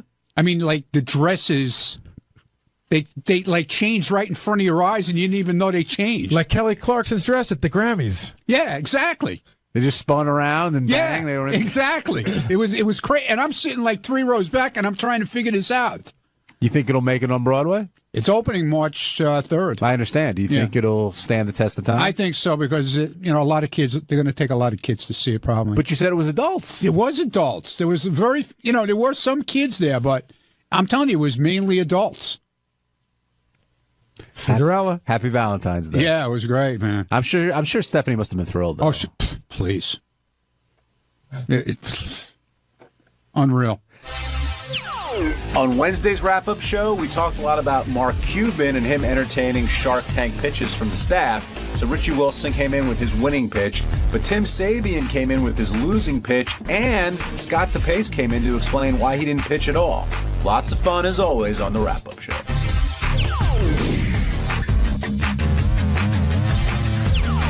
Mark Cuban also came by, and he was a great guest. He was all fired up, a lot of energy, had a lot of fun things to say, and then he had to sit through those pitches of Tim and Richie Wilson. I want to talk to Tim about his failed pitch. I want to talk to Richie Wilson about his successful pitch. I think everyone was surprised that Shittens ended up going over well with Mr. Cuban. Yeah, I think Tim was bummed out. I know he believes in his idea. He was excited about it.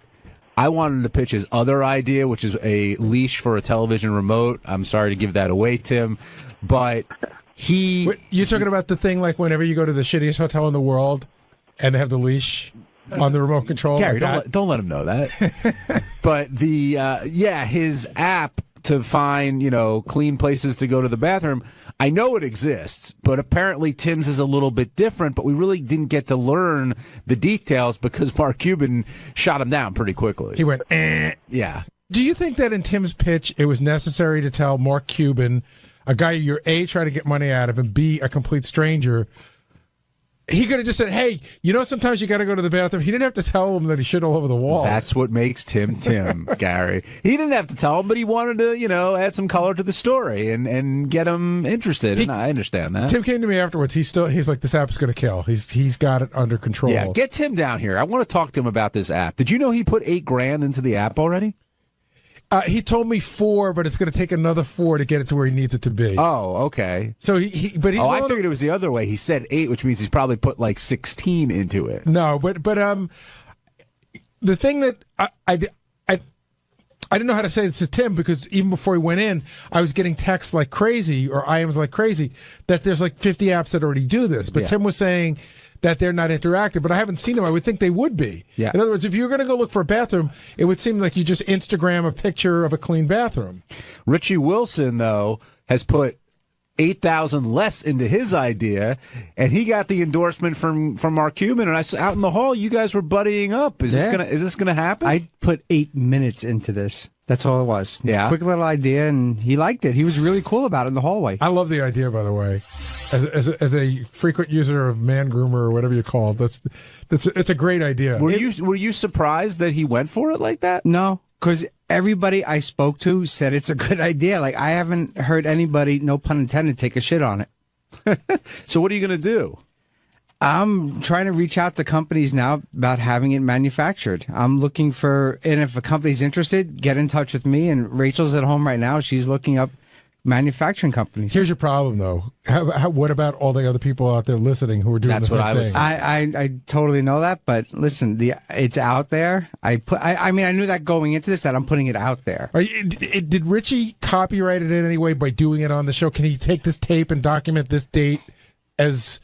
Yeah, I mean, it serves as some type of copyright, but if I'm the manufacturer, I thought of that 2 years ago. Right. Yeah. And we've been working on it ever since. But you have to have proof of that, though. But that was exciting. I mean, look, he took you at first it was kind of goofy, but then a couple minutes in, he was taking you very seriously. For the simple fact, he didn't tell me to get out like he told Tim. Yeah. And he said that, and when he said there is something there, like I almost skipped a beat, man. I was like, there's a billionaire businessman liked an idea that I pitched him, and Ronnie told me he was laughing about it and loving it all the way down the elevator. He was cracking up. even if you don't get a dime, at least you get that satisfaction of knowing that he endorsed your idea. Yeah, and he told me in the hallway, he said, you really should try to get on the Shark. He said, you really should try to come on. Oh, so get on the show. So as soon as if he would have been here with people, I would have asked them, is there a number? How do I get in touch? But I didn't want to ask him, like, hey, give me your email address. Are you going to change the product name if you have to get on Shark Tank? Because I don't know if they'll let you go on. I would do a Shittens brand, because for like a guy, like a hunter, they would love to use Shittens in the woods. Like, that would be great. But I would have to change the name, yes. Somehow. You got to change the name, because the place you need to sell it is the moms and. I'm not talking about that. Like, you can't get into Kmart or Target or unless you put BJ's like the pound sign and percentage or whatever, tens. You know what I mean? That's actually a better idea. Yeah. But even some of those places won't deal with that. That got me 3% of the company, by the way. You're in. You're in. You have 3% of nothing. I appreciate that. The other thing, I know other people were upset, Gary, because they wanted to pitch and didn't have the opportunity to do so. I know. We had. I think we had 5 people out here altogether. You know who was supposed to pitch and declined to pitch was Scott DePace. And what happened was, basically, Scott DePace told me yesterday, I no longer believe in the video caddy. In a sense, he said 19 years ago, great idea.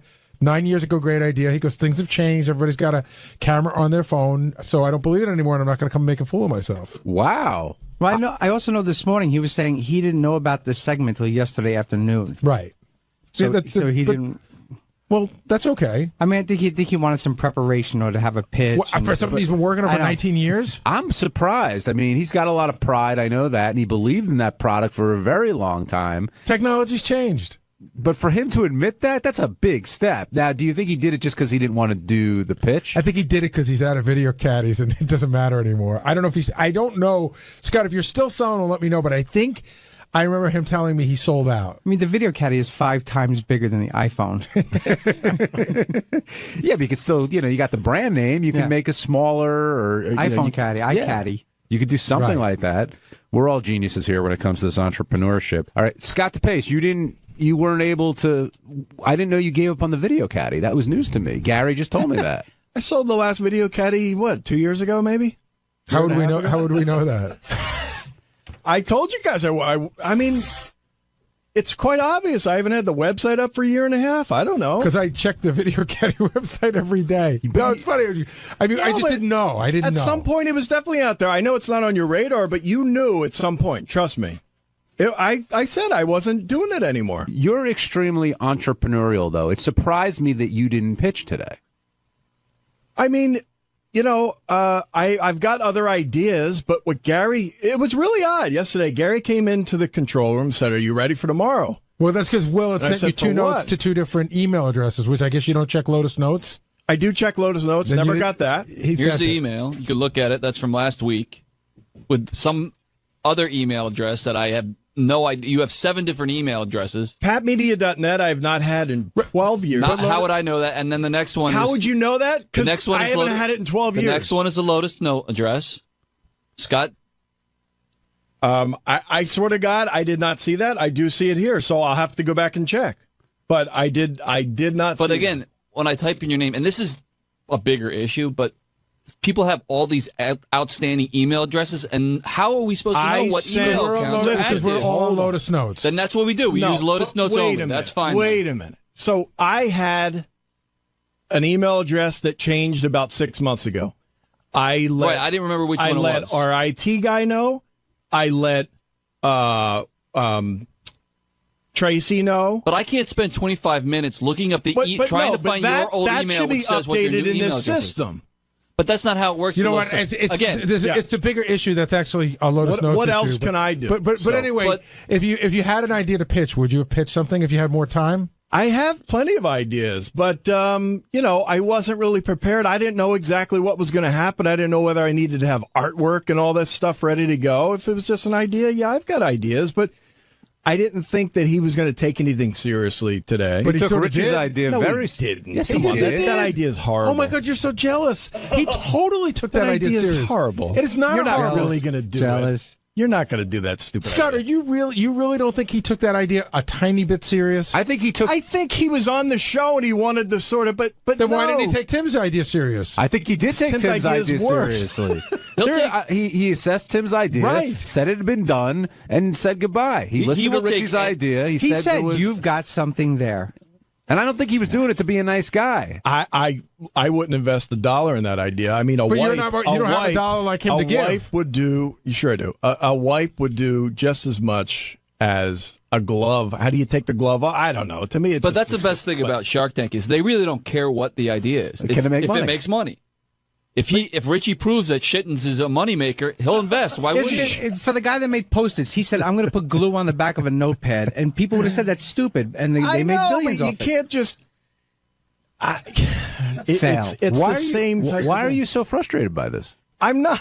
I'm frustrated trying to explain why I think Shittens is a stupid idea, and I don't think Mark took that seriously. I think he was on the air going, "Hey, yeah, that's good, yeah." But let's see you make $1 with it. Let's see him actually put $1. I got to say something. I'm watching you here, and I'm not trying to open up a larger issue. I promise you. I just don't think you can revel in anybody else's success that isn't Gary, yours. that is not true at all. You come up with these thoughts that there's no accuracy to that. If Richie had made $1 million, that would be awesome. But here's the point. I'm simply saying that Mark, I don't think he was being genuine. And I disagree with you. What you're saying is you don't like Richie's idea. That I get.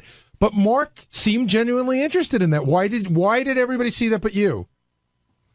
I guess you guys aren't as bright as I am. I don't know. I don't know what it is, but I don't think he would put $1 into that fucking thing. What did you think of Tim's idea? To find a bathroom?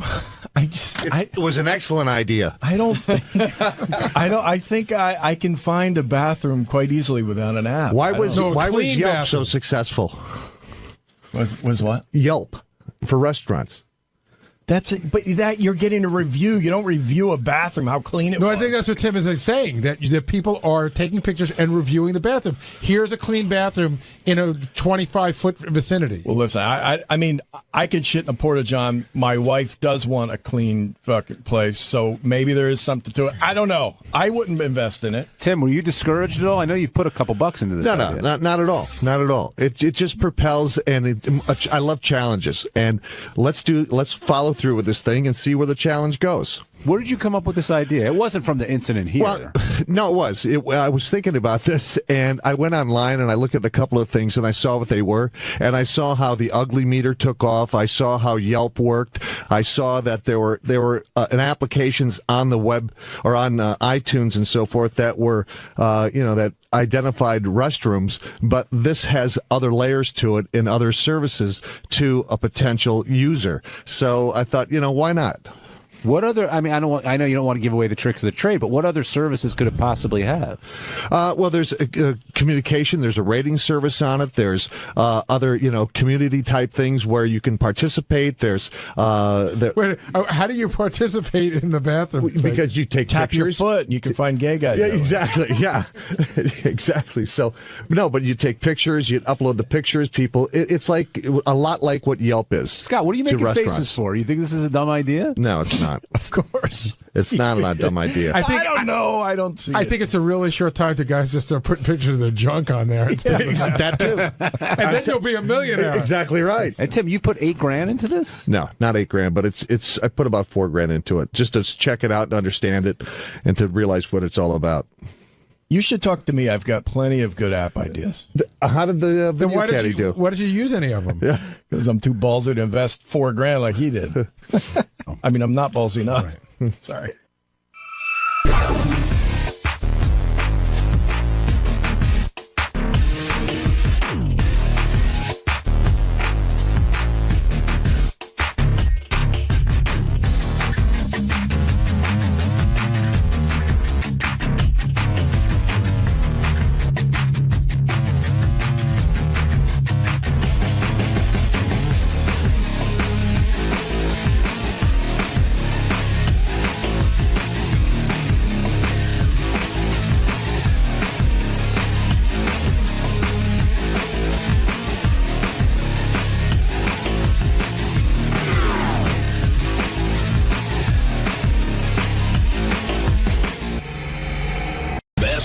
wrap-up show. A recap and behind-the-scenes look with John High and Gary 𝗏𝗏.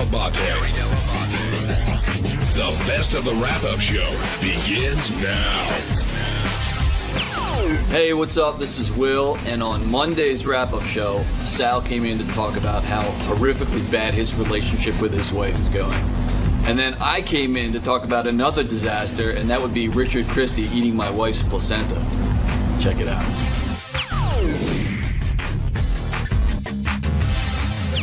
Let's turn to you, Sal. You spent a lot of time in the studio today, and why do you get that look on your face? It was a lot of time. I got to tell you, it was rough. I can sit there and help recite your greatest hits all day long. it's like you don't even remember. You go, oh yeah, I do remember that time. You know, yeah. You fascinate me on that level. How you go and do things, and then and by the way, you don't actually ever learn. Like to learn something like Paula Deen hasn't learned it's wrong to say the N-word. Someone told her it's wrong to say the N-word. Right. And that happens to you a lot. You go, I learned my lesson. No, what you learned is not to say that ever again. Yeah, and it hurts. It sucks. But that's the way life is. Life is a learning experience. I know not to do things anymore that I used to do. And that's just the way it is. Do you consider yourself a defeated man? Because both Howard and Gary say you are. Definitely not. Why? Because tell me why you're not. I still have my wife. She still supports me. She still loves me. I have my children. I have my home. I have my friends. I have a healthy family. I have a lot to be grateful for. So you do, but when your wife tells you that her idea of a good day is you not being part of it, doesn't that freak you out a little bit? A good day, a good day without me being a part of it to my wife is a day where I'm not doing something where I'm being the dancing monkey, you know, the laughable jackass. No, but you said you went to your wife and you said, I thought, you know, this could be a little fun, help you rest. And she goes, you know what resting is? What did she say? She said relaxation is when you leave me alone and I get to relax. And that's when I was asking her for sex. At that moment, she wanted to relax. So It seems like there's a lot of moments she wants to relax. Yeah, so let her relax. It's all good. I mean, there's nothing worse than sympathy sex. Every guy hates this when you're begging and begging, and then she finally goes, okay. And then you just feel like a charity case. You know, it's just you feel so pathetic inside. And guys will do a lot for a piece of ass.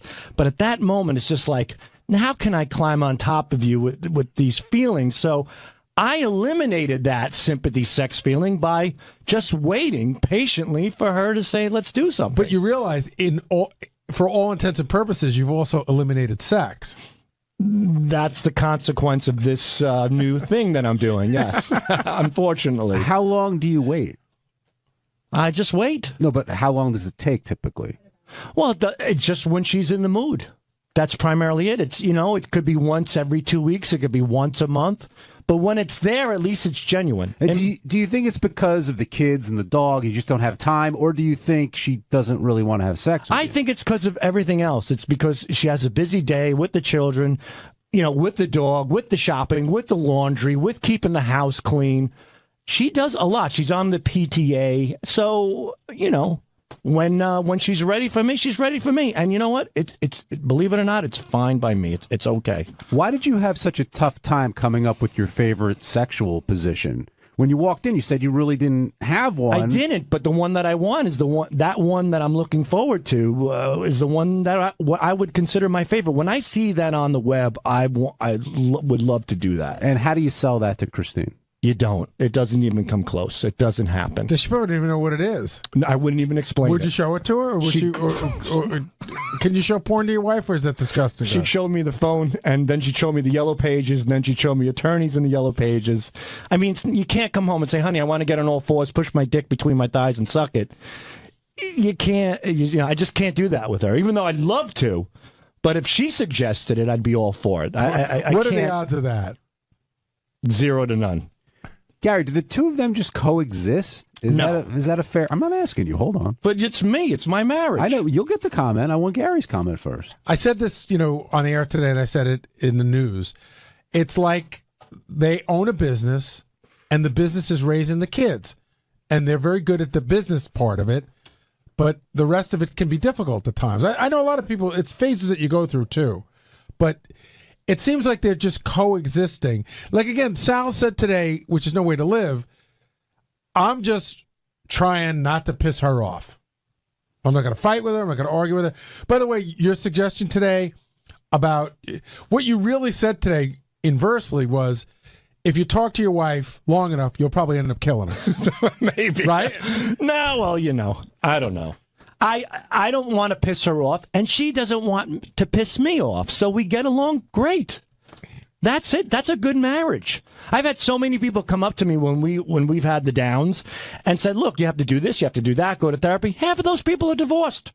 I'm still going. Hey, marriage is hard work. We all know that. Anybody can walk down an aisle. The hard part is making it work. But like you said, Sal, every question that Howard asked you about your relationship, your answer started with 18 years of marriage. I mean, you must have said that like 10 times. We know you're married for 18 years. Badge of honor. And, hey, it's something you should definitely be proud of. Yeah. But do you feel that your marriage has gotten better over time, or have you just kind of settled into it? Considering what we've been through, we've prevailed. And I think our marriage is really, really good. And I'm proud of So what our are the marriage. things that you guys do for yourselves without the kids? Like we'll go to dinners, I guess, from time to time. We really don't do much without the kids. They're here for the summer with us. They're not going to camp. So Your kids, I mean, I remember I only have 2 and you have 3. That's your kids are at a tough age. Like, you think little kids are tough, but then when they get older, there's a whole other set of issues you got to deal with them going here and going there. Yeah. And then it just becomes like a fucking taxi. Yeah, the worrying, it just never ends as far as the worrying, and there's always something new. There's always some new dilemma. There's always something. But, we don't do much alone, but we don't mind it. We rather do things as a family. What about giving up your man cave, Sal? You talked about that today. I know that was tough for you, but did you do it for the kids? Did you do it for Christine? Because the way you described the bedroom, it sounds like her bedroom, not, your bedroom. It's her bedroom. And, she wanted to buy furniture. I said, do it. She goes, I'd rather you be with me. I think it's my fault. I said, go ahead and do it. I left it up to her. I came home. I didn't think I would have a room designed by a 7-year-old girl, but that's what I was stuck with. I mean, my lampshade has flowers on it. My nightstand is white shabby chic, or whatever the fuck you call it. But whose fault is that? In the old days, I might bitch about it. Today, I say, hey, I should have gone to the furniture store. But why is it too late to say, hey, I mean, I see how this turned out. Can we do this or that? Like, you do have a say in this. But why bother? Why? Because clearly it bothers you. It doesn't. Really? It doesn't bother me. I sleep in the bed. The sheets are clean. I have my nightstand. Granted, it looks like it should be, for a chick. When I was on Wall Street, my boss came into the house to see the house. He walks by our bedroom and goes, oh, you have a daughter? I said, no, this is my room. He's like, it is? But you understand, you're almost describing staying at a hotel. Your clothes are cleaned, your meals are made, and your room looks nice. Yeah, and I can't touch the air conditioner. It's, it's adjusted.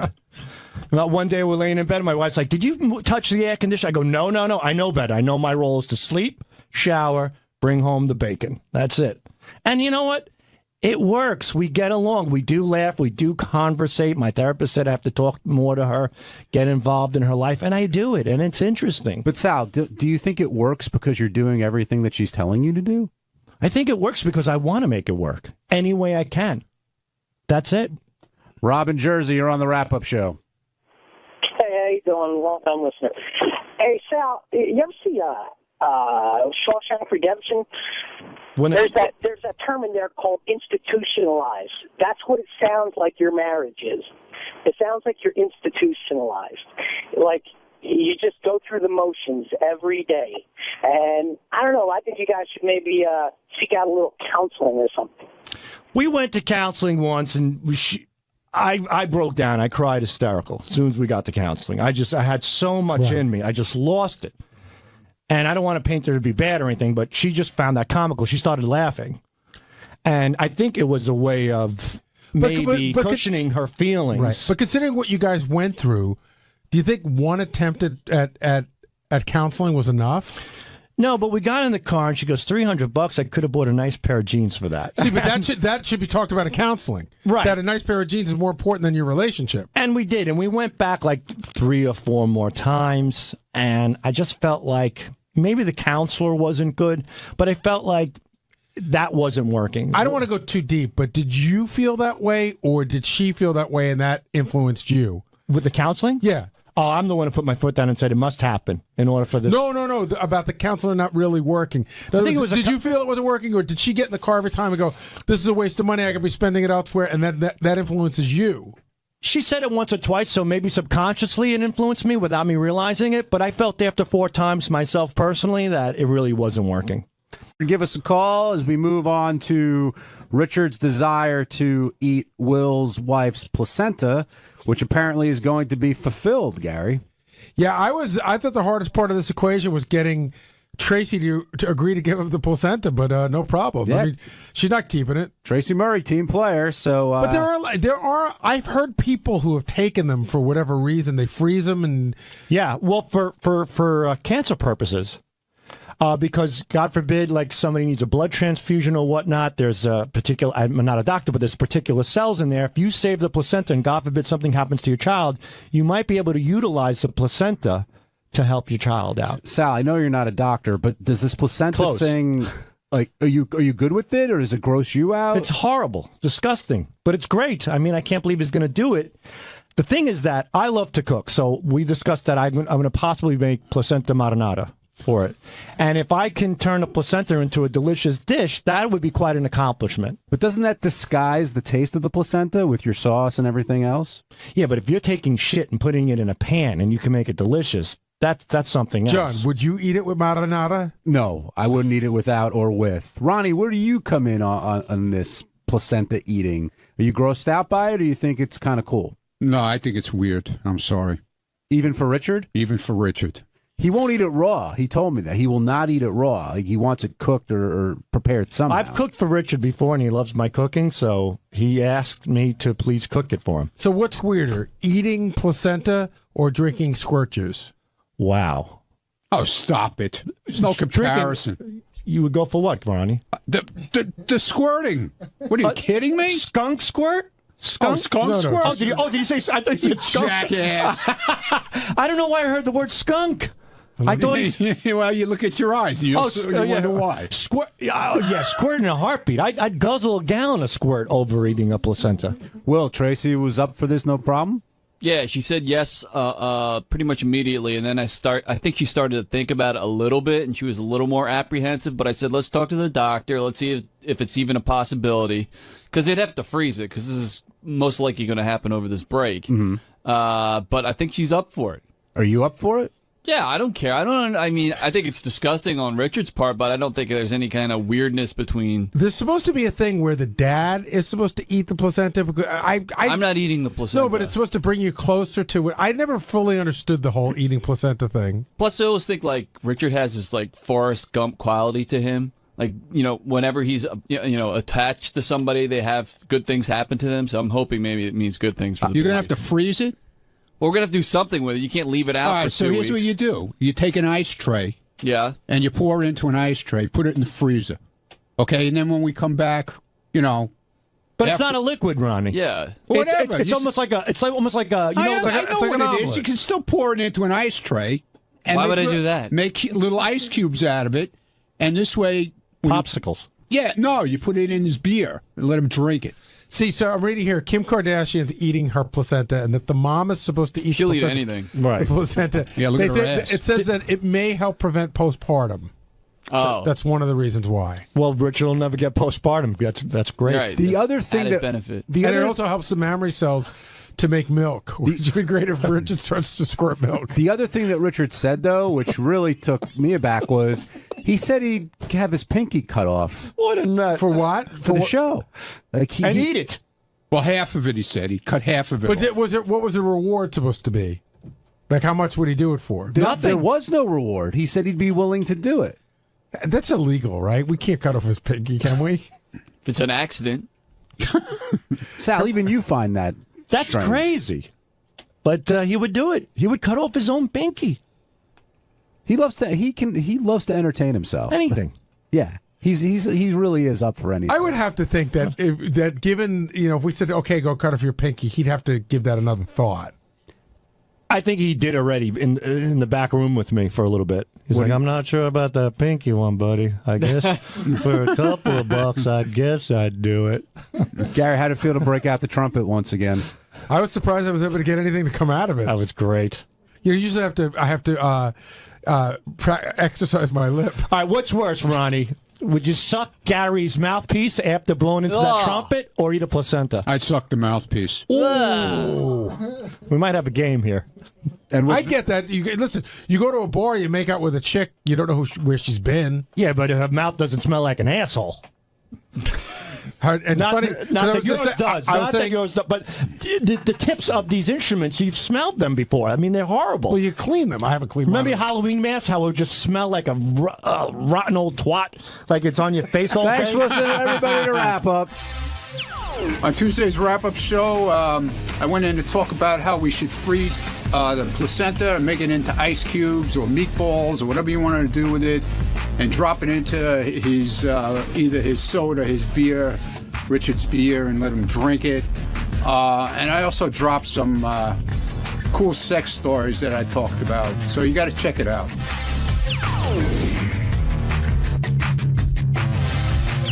I'm going to start where we left off yesterday, and that's with the placenta coming out of Mrs. Murray, which will be any day, anytime soon.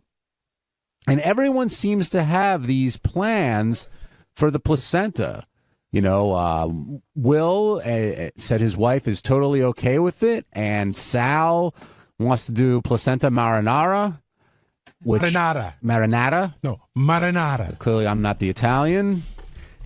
And Ronnie wants to go with the ice cube theory. And Gary, in the intro, I was saying I still don't understand what Ronnie is planning to do with this, or where that thought even came from. Okay, even if you think that placenta is a liquid, which it's not, why would you put it in ice cube form? But I think, for starters, I think Ronnie thinks it's a liquid. I wonder if he knows what the placenta actually is. We should discuss that with him when he comes by later. But Ronnie was saying how let's go with his placenta theory. You then drop them in beer, the ice cubes, and then he drinks it. Well, that defeats the whole purpose. I agree. The whole thing is you have to eat something that looks gross. It's like when they give you that stuff on Survivor, you know, or Fear Factor. You don't take cow balls and put it in the blender and put it in a drink. You want to have somebody chewing a ball. Yeah, and no condiments. I mean, you got to take it straight. No marinara. Thank you for saying that again. When the issue of placenta came up with you and your wife's birth, there was no, I would say right now the issue never came up. Because? I mean, what issue is there? In other words, my wife had a baby. We never discussed anything. The placenta, the only way that word came up was it was something that was going to come out after the baby. So you don't believe in the wife eating it and all that? I think people get involved in such wacky bullshit. I tend to agree. Chris in New Mexico, welcome to the Wrap-Up Show. Hey, Chris. Hey, John. How are you doing? Doing okay. What's on your mind? You know, the whole putting the thing in the ice cube tray. I mean, is he getting that confused? The placenta confused with like amniotic fluid, or I mean, what is Ronnie thinking? You know, I can't answer for him, but I don't think anybody can answer for Ronnie, but I think you're on the right track. I think he believes it's fluid of some kind that comes out when the baby is born. I don't believe he's sure what a placenta is. I don't think, I mean, he sits there and says he knows all this stuff about females, but I mean, the ice cubes is just, it's ridiculous. He's very well acquainted with female genitalia, I will say that. I wonder if Ronnie... Right, but I think everything on the inside, he has no idea what's going on. I wonder if Ronnie takes any weird things. Like, I wonder if he takes, like, squirt juice and makes popsicles out of it. Like, he would do... Do you think he would do something gross like that? Wait a minute. You think he makes squirt juice snacks or something? I don't know. He just seems to be... Like, why? What's the ice cube thing? He gets upset at us because we're all hung up about we sex have a lot of and what you do, you know, whereas he does everything and then some. Okay, Ronnie's here now. We started the show talking off about your placenta plan because we're a little confused by it. Why? Because, well, what is a placenta? That's the shit that comes out when the kid comes out. And how would you describe the shit? It's kind of formed. you know, but you still could freeze it. So you could put it in little, you know, you could actually cut it up if you want, put it in a little cube, put it in a little ice tray. Placenta cube. Make little cubes out of it. So you're saying cut it up Make for... ice cubes out of it. What don't you understand about making ice cubes? Because you're putting something that's not a liquid into a tray that no, takes but you liquid. can mix it with a little liquid, put a little beer in it, and, you know, mix it up, and then make ice cubes out of it. It's almost like I don't a think piece beer of freezes. Well, but it's almost yeah. like no, but it's like a piece of lobster. If you put a piece of lobster in It'll an ice, still freeze. in an ice cube, then you have an ice cube with a piece of lobster in it. But yeah, so what? You put it in lumps and you put it in, you know. Right, but when it like you make Jello, up like a placenta crab cake. There you take go. the placenta, roll it around in some breadcrumb, put it in a you thing don't have of to water, put freeze the breadcrumbs. water. You don't no breadcrumbs. I want it Oh, raw. all right. I want them to have it raw, and then you put it in, you know, put What it about in this like beer. Let them placenta drink jerky? We could smoke it. Yeah, exactly. Yeah. All right, now it's Make all making... meatballs out of it. Now it's making sense. But what... Gary had a theory. Well, you should ask him, Gary. I just wonder, you're twisted in some things. You've never. I'm twisted. No, you get to when it comes to sex. You're Why very am I liberal. twisted? You're very liberal. Yeah, I am, because I don't find it dirty. Right. So a lot of people are finding it dirty. Would you ever take? You've never taken squirt juice and made a popsicle out of it? No. But would you? You could. You could? Yeah, exactly. You could. Yeah, thank you, Ronnie Jr. Thank you. Would you ever do something like that, though? For the right thing, I would. Well, what forget the right thing. I'm talking. You're pretty adventurous in your sexuality. Hey, I'm eating shit. I mean, give me a reason. Yeah, give me her squirt. I'll drink it. I have a question. Has Stephanie ever come to you? All right, I'll tell you what. Forget Stephanie. Has any girl ever come to you with a sexual request that you wouldn't do? No. Wow. Have you ever gone to her or any woman with one that they wouldn't do? No, actually, if you play it right, a girl will do anything. It usually starts with putting on the Met game. What's the craziest thing that you've done with a woman?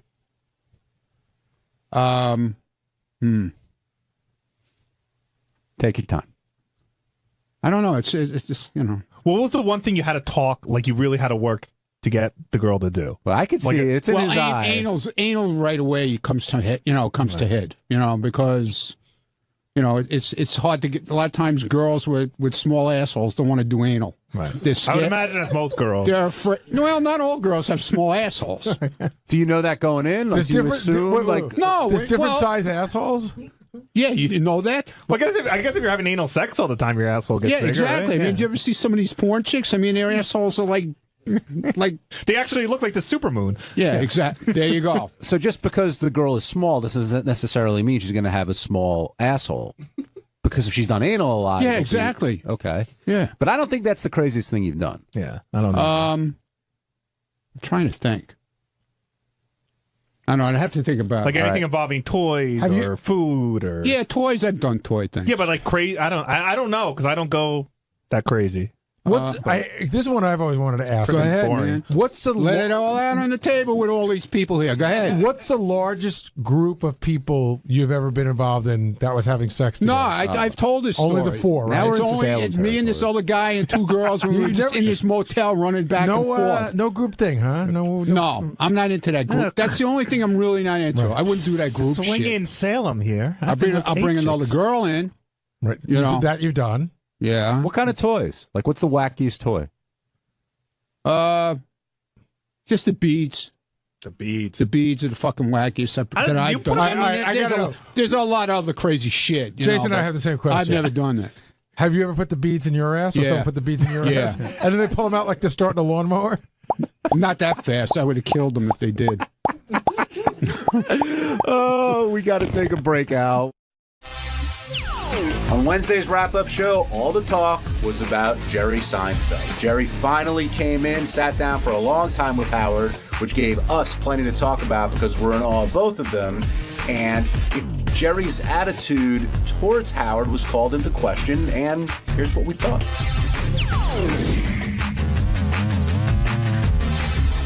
Jerry Seinfeld hadn't been on the show. He'd called in, you heard him on the phone, but hadn't been in studio for a long, long time, and spoke with Howard for over an hour and a half, covering a wide range of material, but they seemed genuinely excited to be back together again, at the age of that they're at. Yeah, I mean, Jerry had a really interesting comment. They're the same exact age, and Jerry's like, he was talking about going over to talk to Dice in L.A. because there was some feud that wasn't really a feud, and he said, I feel this way about Dice. And he goes, and Howard, I feel this way about you. The war's over, and I think they're both in the same place right now where it's just not worth fighting for the sake of fighting. They were very interested in the minutia of each other's lives. Yes. Every little tiny dumbass thing they wanted to know about each other. Well, it didn't seem like anything was a tiny dumbass thing, at least in Jerry's eyes. He's interested in everything, which I'll get into in a second. But when he went in there, he didn't want to sit on the couch. He wanted a chair. But in the green room, he did 4 minutes of that. Saying it sucks the energy He's out sort of of Larry him? King. Is that where I have to sit? Oh, I don't want to sit on the couch. And it's always hard to tell what's complaining and what's formulating a funny bit in your head. I think it's both, right? And it's always both. It's just a matter of what the percentage is. Right. Because when he first came in, he wanted to be closer to Howard and felt like it gives more energy. And when sitting back on the couch, it takes something away. He said, "Can you get me a chair?" He looked me in the eye. I said, "Can you get me a chair?" And I was going to come out and get him a chair. And I got to the back little door, and Howard goes, "Oh, Jerry, just be quiet and sit on the couch." Would you say it's fair to call Jerry irritable? Jerry calls himself irritable. I know. Howard keeps saying angry, but he says irritable. And there's actually a really good interview in Entertainment Weekly where he talks about how he had Letterman on his show, and as soon as Letterman got there, he was irritated. And Jerry talks about how he can feed into anybody's irritation. Why don't you think Jerry said he's not big on enjoyment? What did he mean by that? Like, do you really think he doesn't enjoy things in life? Well, he says he doesn't. And he says, he goes, what was the line? It's like, my job is to make other people enjoy it. I don't have to enjoy it. That's either very evolved or I don't know what else you would call it. I think he meant that more as a comedian. Like, if I can make you laugh, I'm okay. Versus, it seems to, and it's always been about that for Jerry. Like, making the other people laugh and killing in whatever situation. If it's 2 people, if it's 200, 2,000. Well, that story he told about performing for the 16 people on the couches was amazing. Yeah, that's pretty cool. And when he said, hey, if I get 10 of the 16, it means I'm killing. What did you think of when he said that success is the enemy of comedy? I think that, again, you hear rock stars talk about this too, that, people do their best. I read a ton of biographies. I love to read biographies. And the best part of somebody's biography for me is always the struggle. The struggle right till they got to that moment where it broke open for them. And then I find a lot of times after that it gets very boring. And I think what he's saying is that you can't, if you're not struggling, then you're not really honing your craft. The thing that really resonated with me during the interview was how Jerry kept saying and took pride in the fact that he's always working on his material. And Howard's like, well, if we go out, you're not. And Jerry's like, no, I'm always working on material. But Jerry, on the other hand, later was saying he's very happy with his wife. He's happy with his life, yet Howard seemed to be really not thrown by that, but fascinated by it. Well, confused, and that's when it got into what I thought was the most interesting part of the interview. When Howard's like, well, when you're talking if you're fighting with your wife, and so now Howard's going down the psychotherapy road, and he tries to bring Jerry down there. Like, Jerry, I bet you didn't like your father, this, that, and Jerry totally deflected. And he's like, this is a bunch of bullshit. And, oh, do you two, is that what you two talk about in your therapy? Yeah. Dripping sarcasm, which I thought was great. Jerry's like, listen, I think therapy is bullshit and I'm not going and you guys are wasting your money. Not only did he say that, he's like, just do it. Well, I'm thinking about, no, just do it. And Howard's like, no, you got to process it. And Jerry's like, no, just if you want to do something, you do it now. And he's in a position in life where he can do that. And sometimes people take advantage of that, and sometimes they don't. Yeah, I also thought it was interesting how he talked about that, and I don't know whether this is being really self-aware or even a little bit of smugness. When Howard said, well, when you walk in a room, do you think everybody says, oh, Jerry Seinfeld's here? And he goes, no. And Howard goes, really? He goes, no. He goes, I really don't think about what other people are thinking about. But the one thing that stuck with me was Jerry saying the way he speaks about comedians, and we've heard it before. Like when comedians talk to other comedians, it's a different kind. It's a club that you're not in, unless you're, you know. And I couldn't tell if he was kidding about Howard not being funny enough, or he really did feel Howard wasn't funny enough to kind of have that kind of conversation. See, but you know, if you were saying just stand-ups, like I thought it was interesting because Jerry Lewis is not a stand-up. Now I know that him and Dean Martin did do a stand-up routine back in the 50s, long before Jerry could have possibly seen it. So when Howard said, "Is Jerry Lewis funny?" Jerry just gave him this look like, "Are you fucking kidding me?" And he started reeling off all his movies. So I'd say in the same way that you say that Jerry Lewis is funny, Howard Stern is funny. But maybe Jerry Seinfeld doesn't recognize that. What did Robin mean during the interview when she stopped and had that realization, quote, "You are Seinfeld"? What was she trying to say? Because he goes, that what you see is what you get. Like the guy on the show is pretty much the guy that was being interviewed. Is that surprising to you? Not to me. What about you, Ronnie? I just came in for a comment, that's all. After he left the show, he went downstairs and he had like a meeting with his people. And I'm not going to say what they talked about, but he was up last night preparing for Howard. He came in with his exact words were, he had ammunition if Howard went to certain subjects. That's so funny. That's so funny. I had told his publicist that Howard really is working on preparing for this interview. Howard did homework, a lot of homework. Went to go back and look at old Jerry stand-up clips, wanted to really be ready. He almost seemed surprised that Howard put that much work into it. But Jerry clearly put a lot of work into it as well. Stephen in Brooklyn, you're on the wrap-up show. Yeah, I mean, don't you think Curb Your Enthusiasm